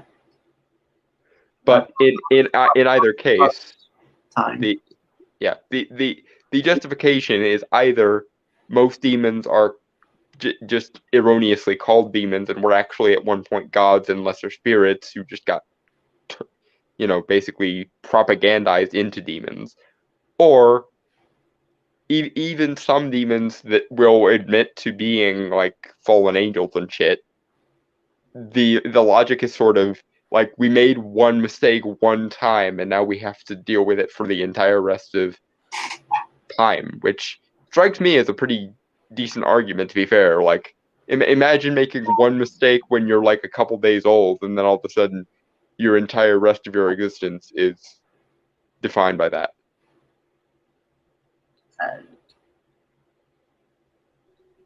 It's weird, but I'm actually gonna be on God's side for that one. I mean, That's fair, I suppose. But it's like it's like I see both sides, but I mean, technically they were in the wrong. Okay, we're not getting into this. Like we're going on too. right. That's more of a deeper philosophical or a theological conversation that we don't need to have. But the other justification that I hear a lot of left-hand path magic users use is most of the time, most of the rituals that are meant to summon up demons are within the Christian like framework. They were written by or adapted by Catholics from older rituals. And so the main reason why demons are angry and bitchy at you if you summon them up using a Christian grimoire is you basically subjugate them and bind them by the power of someone they don't like. Whereas if you just summon them up and treat them fairly decently, they'll respond by mostly just treating you decently. It's kind of like the difference between calling someone up on the phone and yelling slurs at them until they do what you want them to do, or just calling them up on the phone and having a general conversation with them and seeing what's up and developing an actual friendship with them. That's the distinction most like left-hand path practitioners will make. Which again kind of makes sense to me. Like if you want somebody to be nice to you, then don't insult them the first thing when you get in touch with them. That seems like a really stupid idea. Like saying to somebody, "You're the worst thing ever. Now do what I want you to do," doesn't seem like a good strategy. Seems like it would piss somebody off. Move on. Moving on. Yeah. Okay. Yeah. Moving on. With more than 2.2 billion adherents,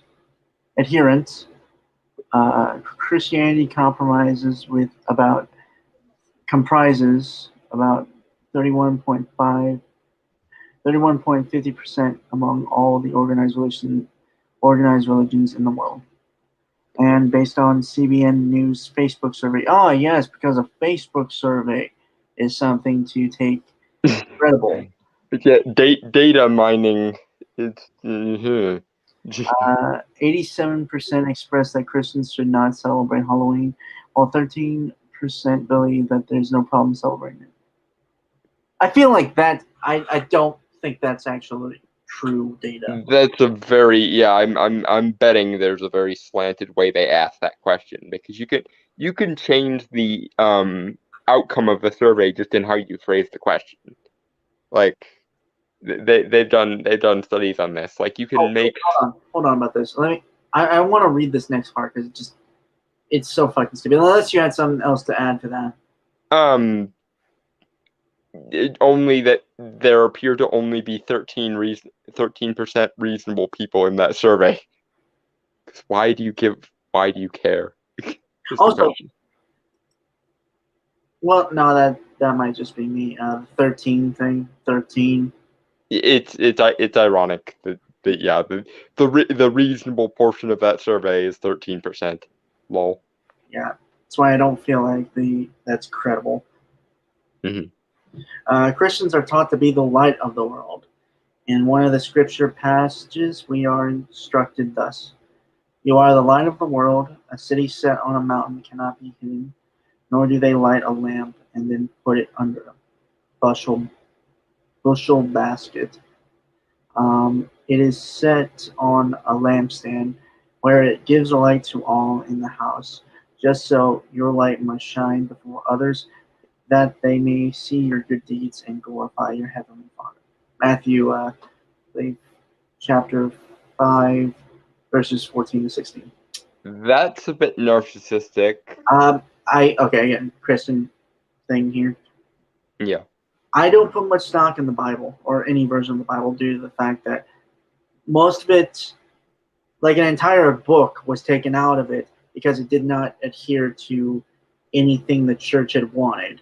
So therefore, I'm under the assumption that a lot of the things that we are told, we read in the Bible a lot, were more or less the Cliff Notes version. That and also like changed and rewritten to fit a narrative for the church in order to control the people of medieval society. Yeah, and by the way, it's not just one book. It's not just the Book of Enoch. It's like there are there are literally more books outside of the Bible that should have probably gone in it than there are actually in it. Really? Okay, that I But didn't know. I thought it was just the one. well, no, it includes the Book of Enoch. It includes a book called The Life of Adam and Eve, which basically gives a more detailed account of Genesis. There's the Zohar that explains kind of part of the backstory of Lilith, and also kind of explains how the concept of like manna works, like manna from heaven that the Israelites ate in their 40 years of wandering. Like yeah, there's a bunch of stuff cut out from the Old Testament, and that's not even counting all the extra New Testament gospels that got cut out. Like at one point there was actually a Gospel of Judas, Huh. Oh, and you like, it honestly, got yeeted. with the Judas thing, I can kind of understand. Yeah, but there was also at one point a book of Mary Magdalene. There was also, I think, a book of Peter even at one point. I'm really not sure why that one got yeeted, considering he was the first freaking pope. You'd think he would be able to go like, nope, this is my book. I'm keeping it in there. Hey, let's be honest, the church was like the first authoritarian system out there. Well, I'm not sure about the first because Of tribal civilization was pretty barbaric and fucked up too. But I will agree that it was one. one of the more long-lasting, I guess.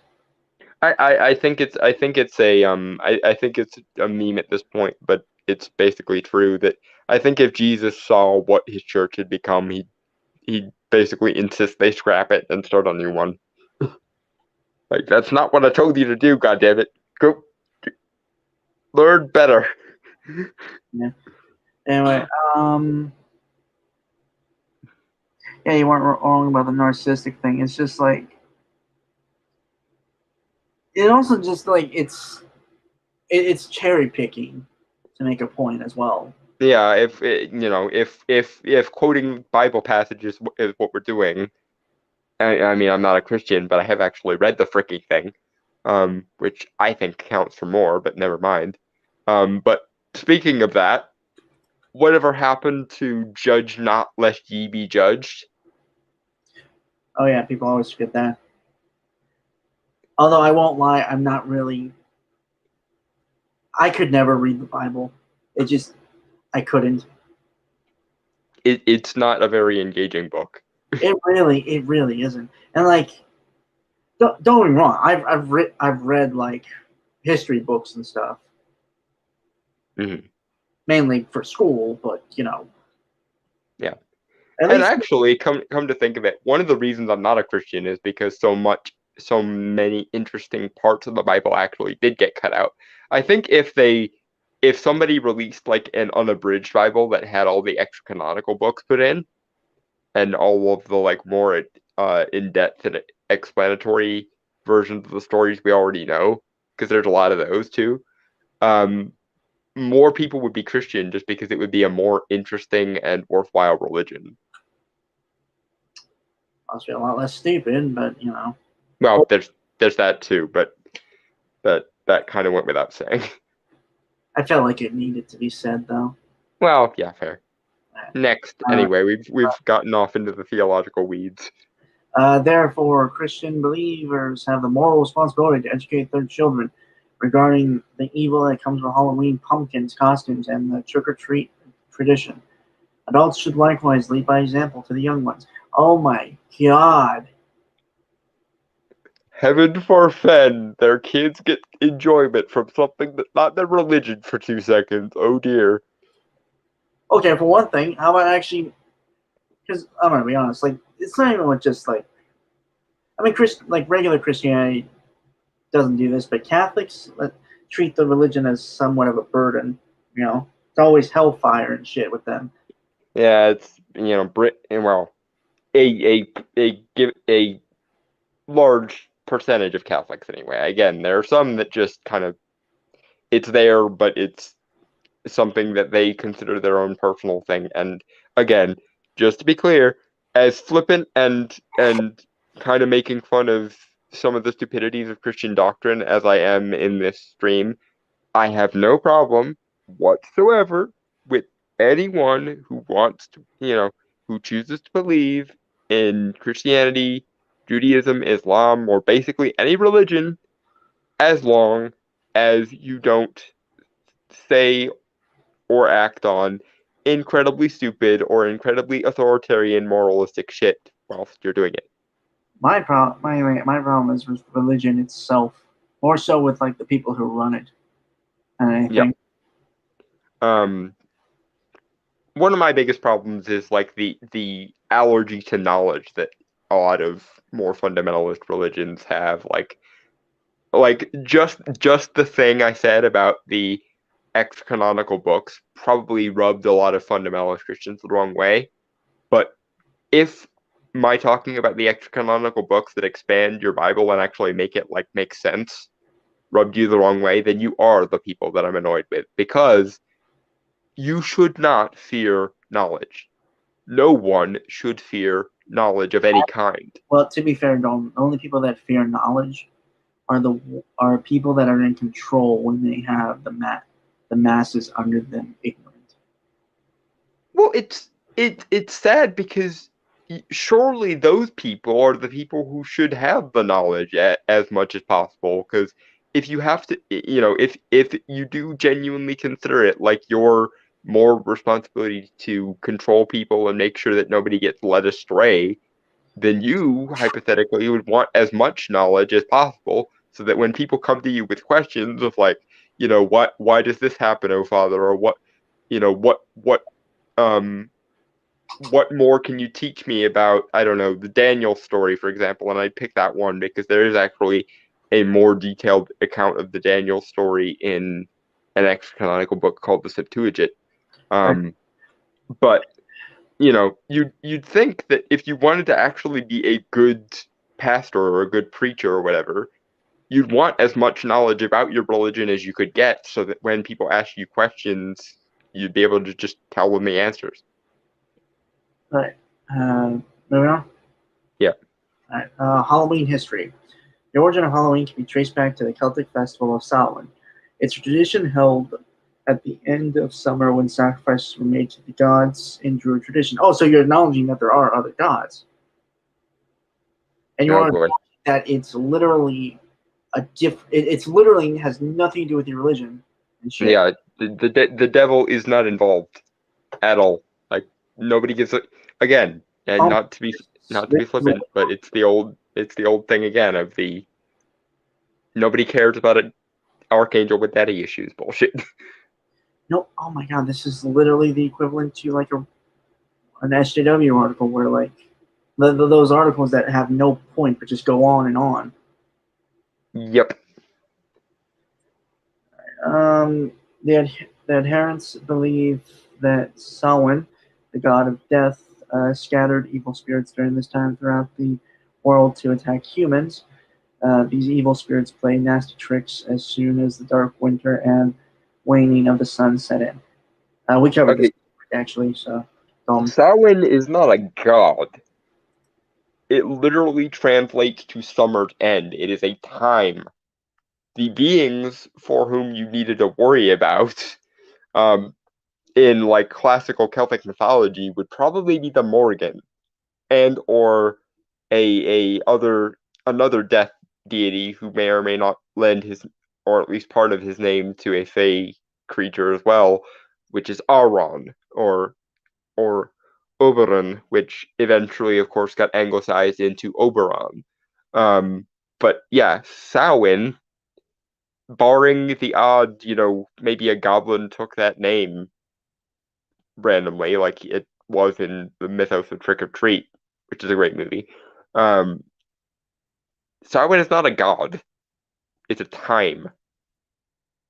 And it's a time because the logic was, much like every other force of nature, the barriers that define the limits of dimensions wax and wane along with the seasonal cycle, because they're made of life energy.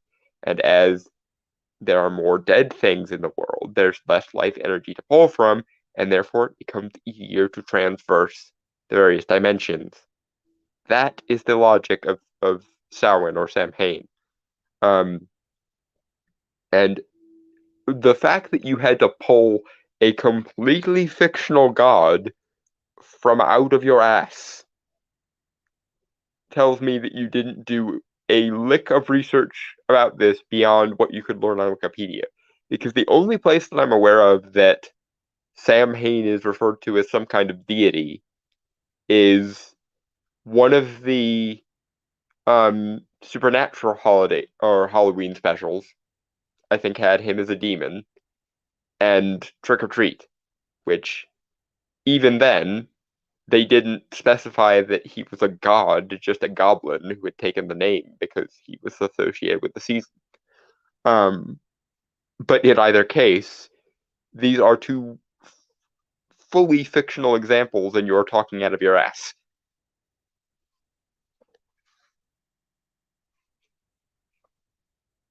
Moving on. Alright.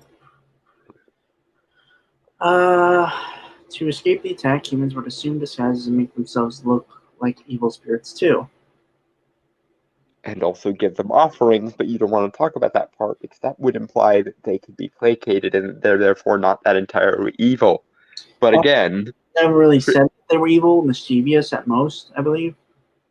yeah, but his whole, the article's whole premise is ew, scary spooky demons derp. So I like, yeah, again, if a being can be placated through offerings that don't involve like death and murder, then maybe it's not evil. is all I'm saying. But that would imply that maybe your religion isn't the greatest thing ever. So we can't ever think that. Derp. Mhm. Halloween is also a favorite time of year for witches or the advocates of Wicca. Wicca is the official religion of witchcraft. Mm. Okay. Um, I mean, don't feel free to correct me on that, but I think it's just a denomination of witchcraft, and witchcraft can literally be of any religious denomination. Yeah, there are Christian witches who basically won't do anything that isn't in like a Christian grimoire. But in either case, let's talk about the history of Wicca for a moment because they forced my hand. Um, Wicca is actually a fairly new entity on the scene of magic practicing religions.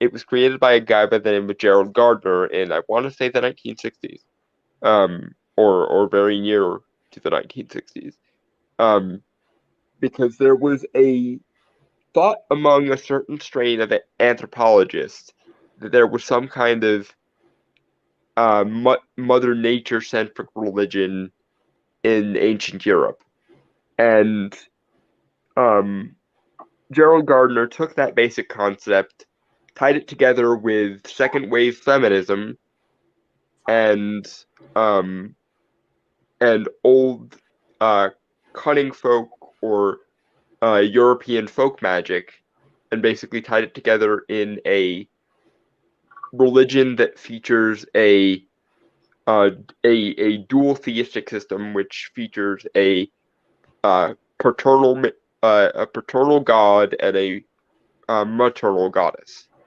Usually, though, most Wiccans completely ignore the god side of the equation to begin with, and mostly focus primarily on the mother goddess figure. But point being, Wicca was a hodgepodge of old folk beliefs that was thrown together in the 1960s because a guy by the name of Gerald Gardner was a male feminist who wanted to get laid, basically. And that doesn't mean it's an illegitimate spiritual system, by the way. I've known many Wiccans who know their shit. But it's not synonymous entirely with witchcraft. Yes, many Wiccans do consider themselves to be witches, and many witches consider Wiccans to be a type of witch. But there are many older and more academically inclined strains of folk magic and witchcraft. Everything from European cunning folk magic to American conjure and their associated offshoots like hoodoo, Santeria, voodoo, and so on. And Italian, I believe the term, and I'm not as familiar with Italian folk magic as I should be, but I believe the term is striga. But that's neither here nor there. But in either case, Wicca is far from the only strain of witchcraft, and it's kind of in quite a few pagan and witchcraft circles. Wicca usually gets laughed at because there are so many people who get into it as a political or social fad and don't take any of it seriously. And most of its rituals are lacking in oomph, and they often get termed as quote unquote fluffy bunnies, which is basically a term for practitioners who don't take magic seriously as an intellectual discipline, and therefore their magic doesn't have any like substance or power to it, or very minimal substance or power to it. And they want to believe in all the good love and light stuff without any of the like substantive darker stuff. Moving on. Wiccan adherents believe that on the night of October 31st, the separation of physical and spiritual realities is at its thinnest and least guarded, and so it's the best time for those who have necromantic abilities to speak to the dead. It's not just people with necromantic abilities, or Okay, even people who I'm just curious what their opinions on the Day of the Dead is then. yeah, because are we going to talk about the fact that when Rome converted to Christianity and force fed Christianity into every other religion, they borrowed a lot of shit, up to and including All Saints Day and Dia de los Muertos, or the Day of the Dead. So, are you going to somehow say that celebrating Halloween is bad, but celebrating All Saints Day and Dia de los Muertos are good? Because reasons? Because if you believe that, then you are lying even to yourself.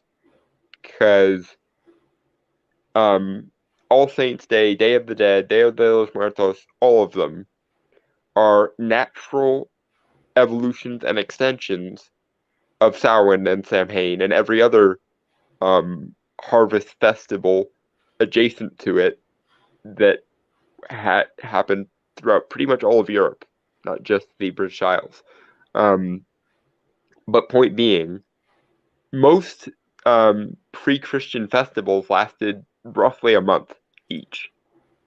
So any uh, any European-centric holiday that focuses on the thinning of the veil or the focus on the dead or nature spirits or anything else is probably some extension or other of what we would refer to, or what we know the most about in the form it took for the Celts, which is Samhain. And in any case, those are still Samhain festival days. You're celebrating those days on, by the way. It's not like a switch gets thrown on sundown on October 31st and then gets switched the other way the morning of November 1st. The energies that we touch on throughout Samhain wax and wane pretty much the entirety of October and into the early part of November. Which is why in England, still to this day, they have Guy Fawkes Night, which includes burning things in effigy and bonfires. That's why it's sometimes referred to as Bonfire Night, which is an old tradition that was tied to Guy Fawkes post his death, but predates the Guy Fawkes incident by many, many thousands of years, because bonfires were one of the most common ways of celebrating, or at least beginning a celebration, of Samhain, you morons. And the Day of the Dead is very similar. It hyper-focuses on the dead, and it hyper-focuses on particularly ancestral dead, but it's still reliant on the thinning of the veil. It's still reliant on respect for darkness and death, and it still basically relies on, like, Christian reskins of ancient, in Dia de los Muertos case, Mayan death gods. I don't. Yeah. You good? Yeah. No, no? Next. Yeah, okay. Pagan Halloween and Christmas tradition. As Christianity spread through Europe, it came into conflict with the indigenous pagan beliefs. The organized church basically challenged the established customs by trying to introduce Christian alternatives. You mean literally going to war over motherfuckers not wanting to be part of a centralized organization and tell it to worship something that they, for generations, didn't even know existed. Yeah, and however you want to rationalize it for yourself, that's fine. But you didn't create All Saints Day and Dia de los Muertos to challenge Halloween or Samhain. You did it to co-opt it, because when you come into a new area or a new religion and tell people to stop fucking celebrating your holidays and respecting your old gods, a lot of them say fuck off because we enjoy our holidays, if nothing else. And so the church, bearing in mind that there was no such date on the Christian calendar before this, decided to co-opt Samhain, or what became known as All Hallows Eve, in order to ease the conversion. It was basically a olive branch of, you can celebrate the exact same traditions or some version of them all the way through, but for the sake of official documentation and your own conversion now, we're going to say that this is for Christian reasons, even though there's no reason to believe that in our Bible, so that you can keep celebrating your holiday while converting to Christianity. And for a lot of people, that sort of worked, so that's why it happened. And they did the same thing, by the way, with what the Germans called the Yule, or what the Celts would refer to as the winter solstice. That's where we get Christmas from. And the same thing is true of Beltane or Babylon, which became what we would now call Easter. And the same is true for many other Celtic festivals, from which we get things like St. Patrick's Day.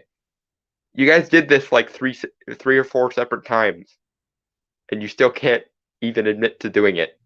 It annoys me. Moving on.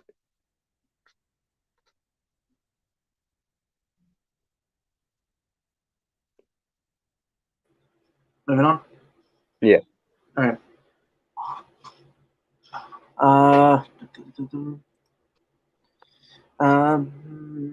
Although Christianity gained some converts, many were adamant. Yeah, okay. Yeah, I wonder why. Yeah, because they had a practice that not only was it important for like all sorts of metaphysical reasons that they knew of, but also was an excuse to party and feast and give thanks for the bounty that the year had given them. Really, because I was about the obvious sense of some motherfuckers who don't speak your language or know anything about your life or history of your people telling you you can't celebrate your traditions, they're wrong, focus on this new thing instead. Well, yeah, there's that. Although, to be fair, before the Romans converted to Christianity, they were, at least, like, the Celts and the Romans had contact before then, so the Romans would have known something about their traditions. I obviously meant Celtic Christians. Right. And so the missionaries succeeded only in Christianizing, quote unquote, pagan rituals. Yes, because that's what they tried to do. They weren't trying to They were trying to convert people to the new religion. They didn't give a fuck about the holiday. They wanted, if there was anything good about the holiday, they wanted to take the holiday for their own, which is what they did. It was basically, we're gonna reskin this so it's ours now. And it also makes it easier to convert you because, as we just went over, when you tell people that reason you have for feasting and partying every October, when everything gets cold and dark and you need an excuse to be happy, you can't do that anymore because reasons. It's much more easy to just say, you can still do that, but we're going to say it's for different reasons now because we want you to convert to a new religion. Yay. All right, moving on. Yep. They were only able to introduce Christian symbols and practices to pagan traditions, like the All Hallows Eve remembrance. Yes, because that's all they tried to do. They did not try to stamp it out, because when they tried to stamp it out, they failed miserably and usually got a, arrow or a war axe to the face. Have you ever tried to reason with a Scottish person? Have you ever seen Braveheart? Do you know what happens when you piss off a Scotsman? Or have you ever tried to talk to Dalton? He's part Scottish, if anyone didn't know that. That's well played, you quasi-Irish bastard. I do an Irish accent, but I'm too Mexican for that. Or Hispanic. I'm too Hispanic for that. Uh-huh.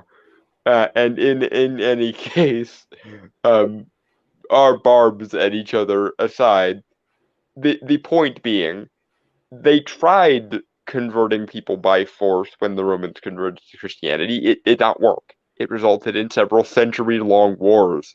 So instead, they decided to just reskin the pre-Christian pagan beliefs and essentially allow for the exact same procedures and the exact same customs, just with a Christian coat of paint over it. And they did the same thing with most of the other significant holidays, by the way. Which is to say nothing of a bunch of Romans who reveled in the opportunity to keep some of their pre-Christian roots alive.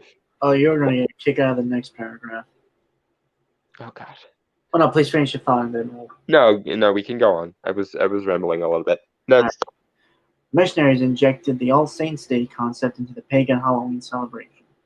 They introduced the evening before All Saints' Day as All Hallows' Eve, when the time of solemn remembrance of the martyrs begins. The term was derived from hallowed, which means holy. All Hallows' Eve was shortened to Halloween, which eventually became Halloween over the years. The only difference between the two practices is that the early Christians' observance of the Halloween never involved wearing costumes. It was rather a solemn event focused on prayer and meditation.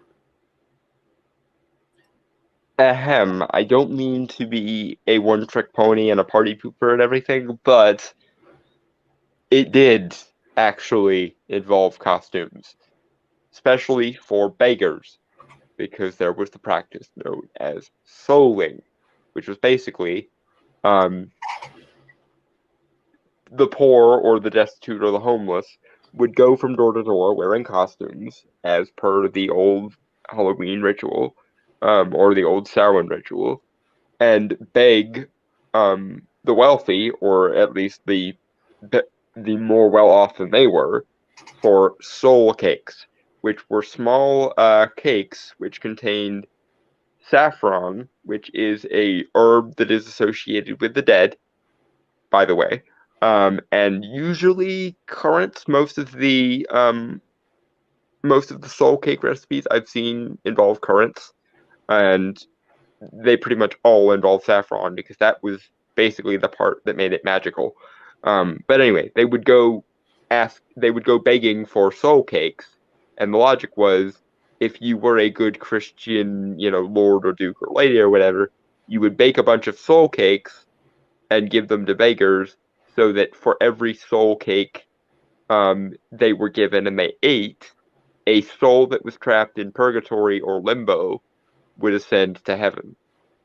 That was the logic, which, by the way, has its roots in the notion that the boundaries between dimensions are permeable on Samhain. So you can take that they never wore costumes and never went trick-or-treating thing and shove it directly up your non-history compliant ass.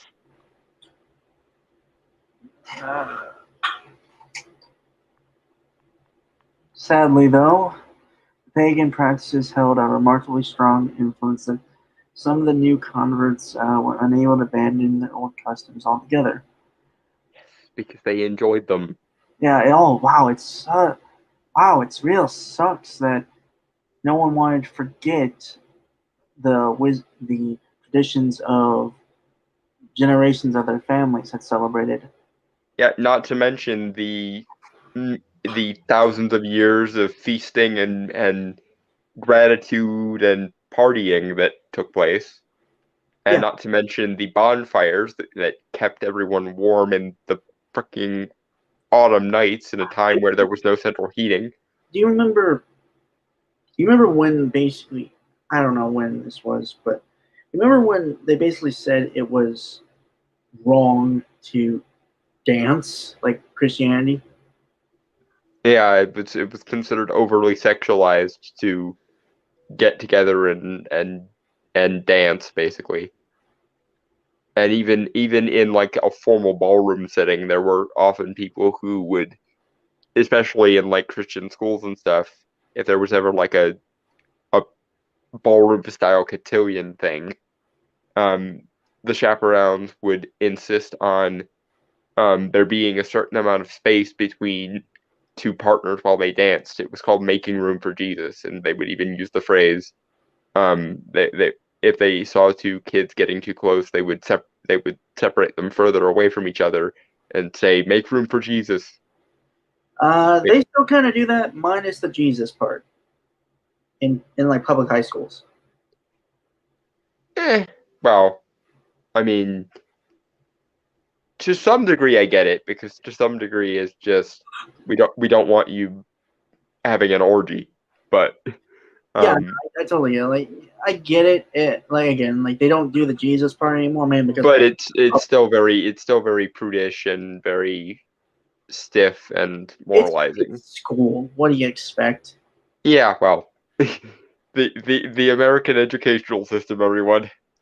That you want to talk about scary things for Halloween. The American educational system is fucking horrifying. Dress up as an SAT. You'll get Oh God. a lot of former high schoolers PTSD with that shit. I hated taking that, by the way. I absolutely hated taking it. Honestly, I always liked like tests. What I hated was homework. My thinking was, why the fuck are you giving us all this extra work to do No. instead of? SAT, mainly because of how like overblown it was. That's why I hated it. Oh, I kind of felt that way about in our state, the like standardized test thing was called the PSSAs, and I think we had no. Wait, did we? We might have had. We might have done.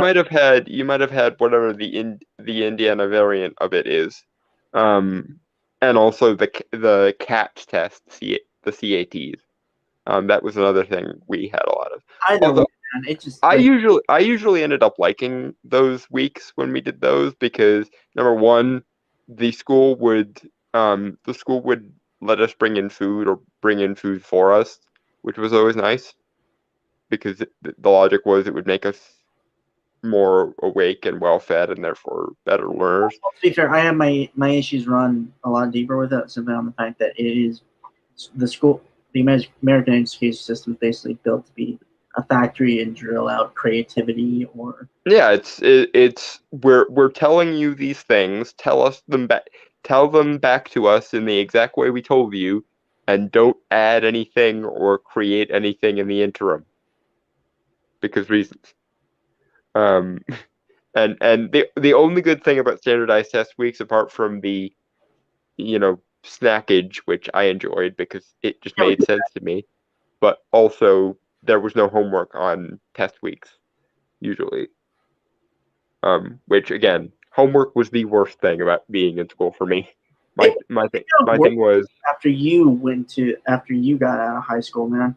I think like for me it did because like okay. Now we're fucking side ranting here, but they're almost done with this. Yeah, but seriously, like if you want to scare people, like dress up as like dress up as like an SAT or like a standard or like some type of test, and like it will. Or just a really really strict teacher that probably could do plenty to scare people. I mean, depends because. Well, if you live in an area where everyone knows a particularly strict teacher, you could always dress as them to scare people. Teacher, think about it. Let those gears turn. Oh, well. Anyway, so over the years, other Christians adopted those customs too. Besides, commercialization came into play. Thus, the practice of trick or treat, costumes, adornments, and makeup or body coloring is very much alive, even up to the present. The horror. People enjoying themselves and having a connection to their ancestors. Oh, however, shall we cope? Or just having fun. But then again, this is a Christian, so most quote unquote major Christian religions or Christianity religions aren't about having fun. Yeah, and let's not even talk about the third redheaded stepchild of the Abrahamic family, Islam, Right. and how much they have an allergy to anything resembling humanity or fun. Right. Yeah, I got nothing really to say there because we kind of covered it early on. Call to action. Christians are actually capable of reversing the evil of Halloween if, and only if, each one would live by the teachings of the One, capital One, Oh, good. on whom they profess their faith. Parents should teach their children the appropriate way to commemorate All Saints' Day. No. Not only no, but like obviously this was never going to work on me because I don't care about the Abrahamic God, and I probably never will again. But being that as it may, this kind of prudish, pompous, moralistic instruction is just going to make people more interested in teaching kids the actual history of these days. And by the way, if you try to take Halloween away from people, you're just going to create Devil's Night all over again. Because the Christians actually did try this once. They tried to straight up outlaw not only Halloween, but actually also Christmas for like 50 years. And it either almost killed the holiday that they were trying to ban, or made the forces that those holidays were kind of keeping at bay go nuts.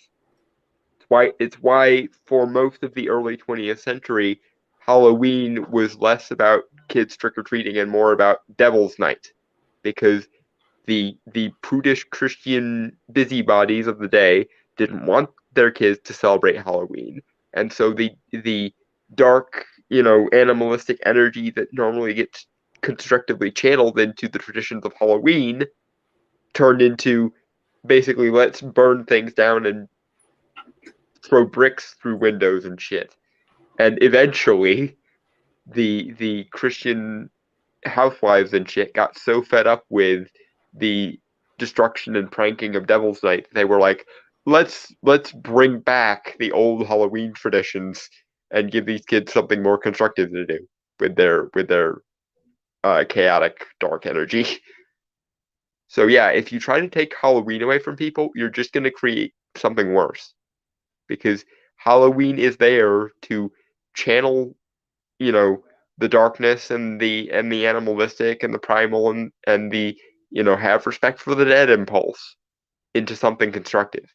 And if you remove the constructive part, all you're gonna do is let that instinctive darkness and animalistic nature run wild, and you will reap only what you sow, basically. Side note: if you raise kids in this kind of prudish, sheltered environment, 9 times out of 10, you're gonna end up with really rebellious kids who hate you, and they're gonna get involved in darker shit than they ever would have, just to recalibrate for all the nonsense you tried to drill into their heads. Mm-hmm. That's a Because lot of movies, actually. Like a lot of movies and TV shows. Yeah. That premise, Well, it's because one of the things that each generation does is try to learn from the mistakes of their parents.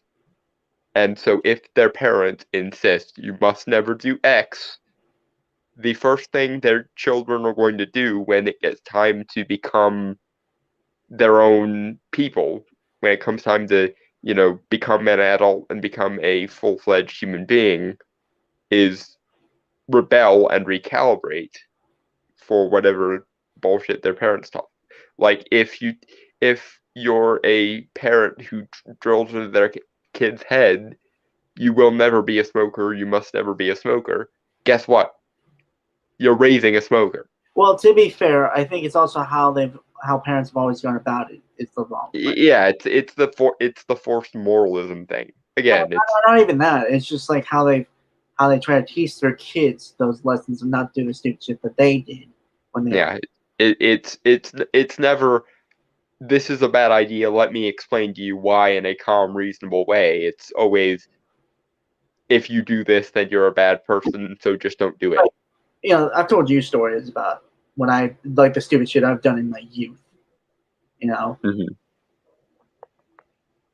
And so like when I have kids, that like I'm gonna tell them like the story, like not as detailed as I've told you, obviously, because they're kids. Yeah. I don't want to freak them out. Don't want to scar your kids for life. Yeah. But like it's just things that I've learned. Like again, like a child. Speaking as a guy who has been a kid before, relatively recently, kids like it when they're treated with some ounce of respect. Yes. And like adults, not full-on adults, mind you. Right, but with a level of, I respect you as your own individual person who's capable of having their own individual ideas to some degree. Yeah. It's why the shows kids actually like are the ones that kind of occasionally are risky and will treat them like adults. Anyway. Instead of the saccharine bullshit that parents wish their kids watched. Right. Anyway, that was the end of the article. The rest of it was kind of just like ads and stuff, I guess. So, yeah. So now we're going to kind of go on to something we haven't done in a very long time because we haven't really read anything or had anything to really say. And comic recommendations for October. And I'll let Dalton go first, mainly because I want to find some images to put up for him. Okay. God damn it. I can't. There was a manga recently, and it was covered on Long Box of the Damned recently, which is how I discovered it. But it's a really good manga. It's called, I believe it's Junji Ito's Frankenstein. Hold on. I might be wrong. I'm going to do a quick look. But the manga is called Frankenstein, but in all honesty, Frankenstein has very little, if anything, to do with anything in the manga. It's really about this kid whose name I don't remember. And in every short story within the manga, a different like horror scenario befalls him.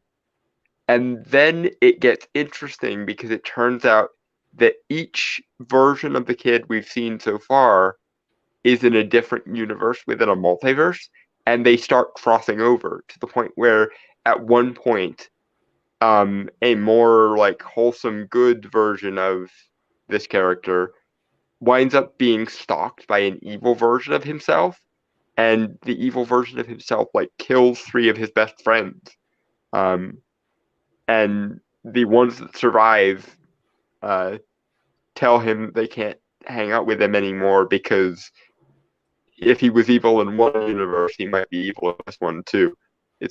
But in either case, it's a really good comic, and in general, just as a general rule, if you're looking for horror recommendations and horror comics, would highly recommend Linkara's series Long Box of the Damned. It's very good. So other Tales from Junji Ito's Frankenstein. Mm-hmm.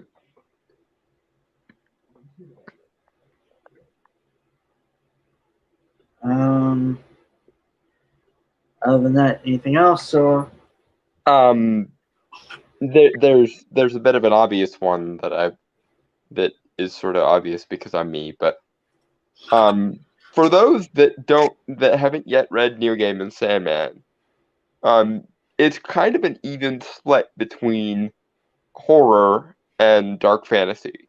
And if you're looking for something that's horror based within the context of the Sandman, would highly recommend the issue called The Collectors, which is in volume 2, The Doll's House. It's the story of a living nightmare named the Corinthian, who is literally a creature that inspires serial killers. And eventually he contrives it so that they all go to a Comic-Con style serial killer convention. Right. And then sorry. Yeah. And then of course Dream shows up because the Corinthian is a rogue dream and basically bitch slaps him into non-existence. But the ironic and twisted thing about this whole fiasco is he's not mad at the Corinthian for being a serial killer. He's mad at the Corinthian not being dark enough, because apparently Dream created the Corinthian to be a dark mirror that reflects everything that is wrong with humanity. And by just being a serial killer, the Corinthian disappointed Dream because you were supposed to show them everything dark in themselves they didn't want to see. And all you've shown them is that there are bad people out there. And they already knew that. So I'll do better at making you next time. Snaps his fingers, Corinthian fades into dust. Yeah. I mean, I have one. It's not like it's something you can find on Webtoon. I originally saw it on Twitter by this artist that I follow.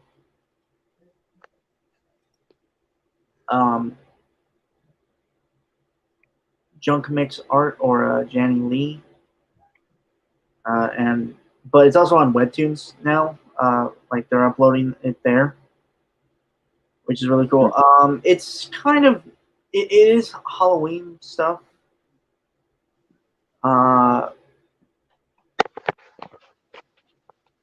it's kind of a wholesome Halloween comic or web comic, I suppose.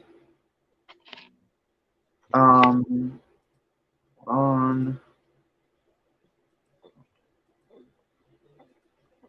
Friday the 13th, Camp Counselor Jason ate you.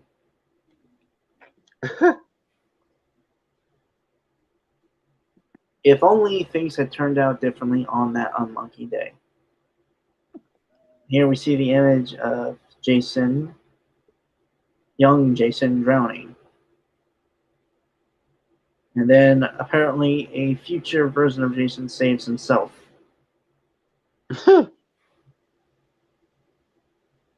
That's interesting. Yeah. Well, to be fair, Jason has always been kind of a tragic slasher. Like one of the actually few tragic slashers. Yeah, he's yet another in the Norman Bates vein of like, your mother really fucked you up, dude. Yeah. I don't. You know what? Yeah, no. But it's also like interesting to think about. Like, right. Also, Bad City stuff. Hey guys, great stuff's happened this year for me. I'm not single, and all my friends that I burned bridges with from now friends again with. I started playing sports, and now I'm fit. Good job for you, bud. Cool. Yeah. We're two shut-in nerds, so we cannot possibly relate to any of that. But Yeah, no, it's just sort of like smiles and nod at the emerging proto jock there. but I did want to bring this up because I really like the art too. Like it's cutesy, but like also, yeah, it's just really good art. I guess is just my point. Mm-hmm. Also, it's really fun to think like Jason as like a camp counselor. It's funny that he's wearing like those like shorts deal. You know, like those '80s shorts as a camp counselor. It's funny to me. It's funny to me because I'm sure that if he hadn't become a slasher zombie, which is a weird phrase, but if he hadn't become a slasher zombie, he probably would have been fairly attractive because he's what, like, Well, no, he was deformed already. Remember, as a kid. right? But he's still he's not like, even with the deformity, he's probably not hurting for any like dates or romances in this alternate universe. Because I mean, deformed or not, the dude is a Hulk. So Right. assuming that he still has a similar body type in this universe, Yes, he he's does. probably doing pretty well for himself. Do you not? You can't see it, can you? No, the screen froze like a while ago. I can jump out and jump back in. Yeah, if you want. I mean, it'll be back, folks. Just 1 second.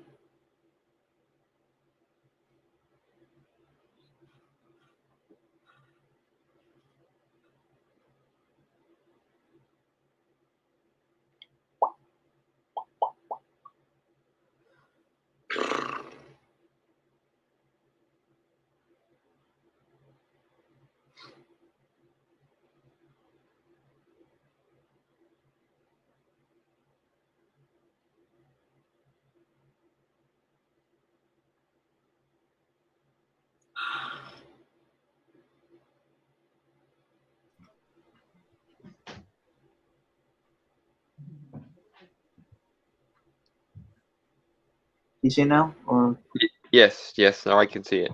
yeah, Yeah, he's cute. yeah. He saved a kid from drowning, and I think it's a similar scenario to when he was a kid, where like the counselors, trying to find a place to screw and stuff. And it's Yeah, fun. they were too busy banging to save him. Which, to be fair, I would be pissed off too. So I can understand, like, the fact that he does murder teenagers too stupid not to bang is understandable, at least. This is funny, and like again, like I said, I like the art. Like it's cutesy, but also like it does retain that kind of like the classic horror, like poster kind of style. Yeah, it's still obviously the same people. Yeah, and this is I don't know. This is funny to me. This looks like a tweet. Camp counselor Jason endorses no, not November.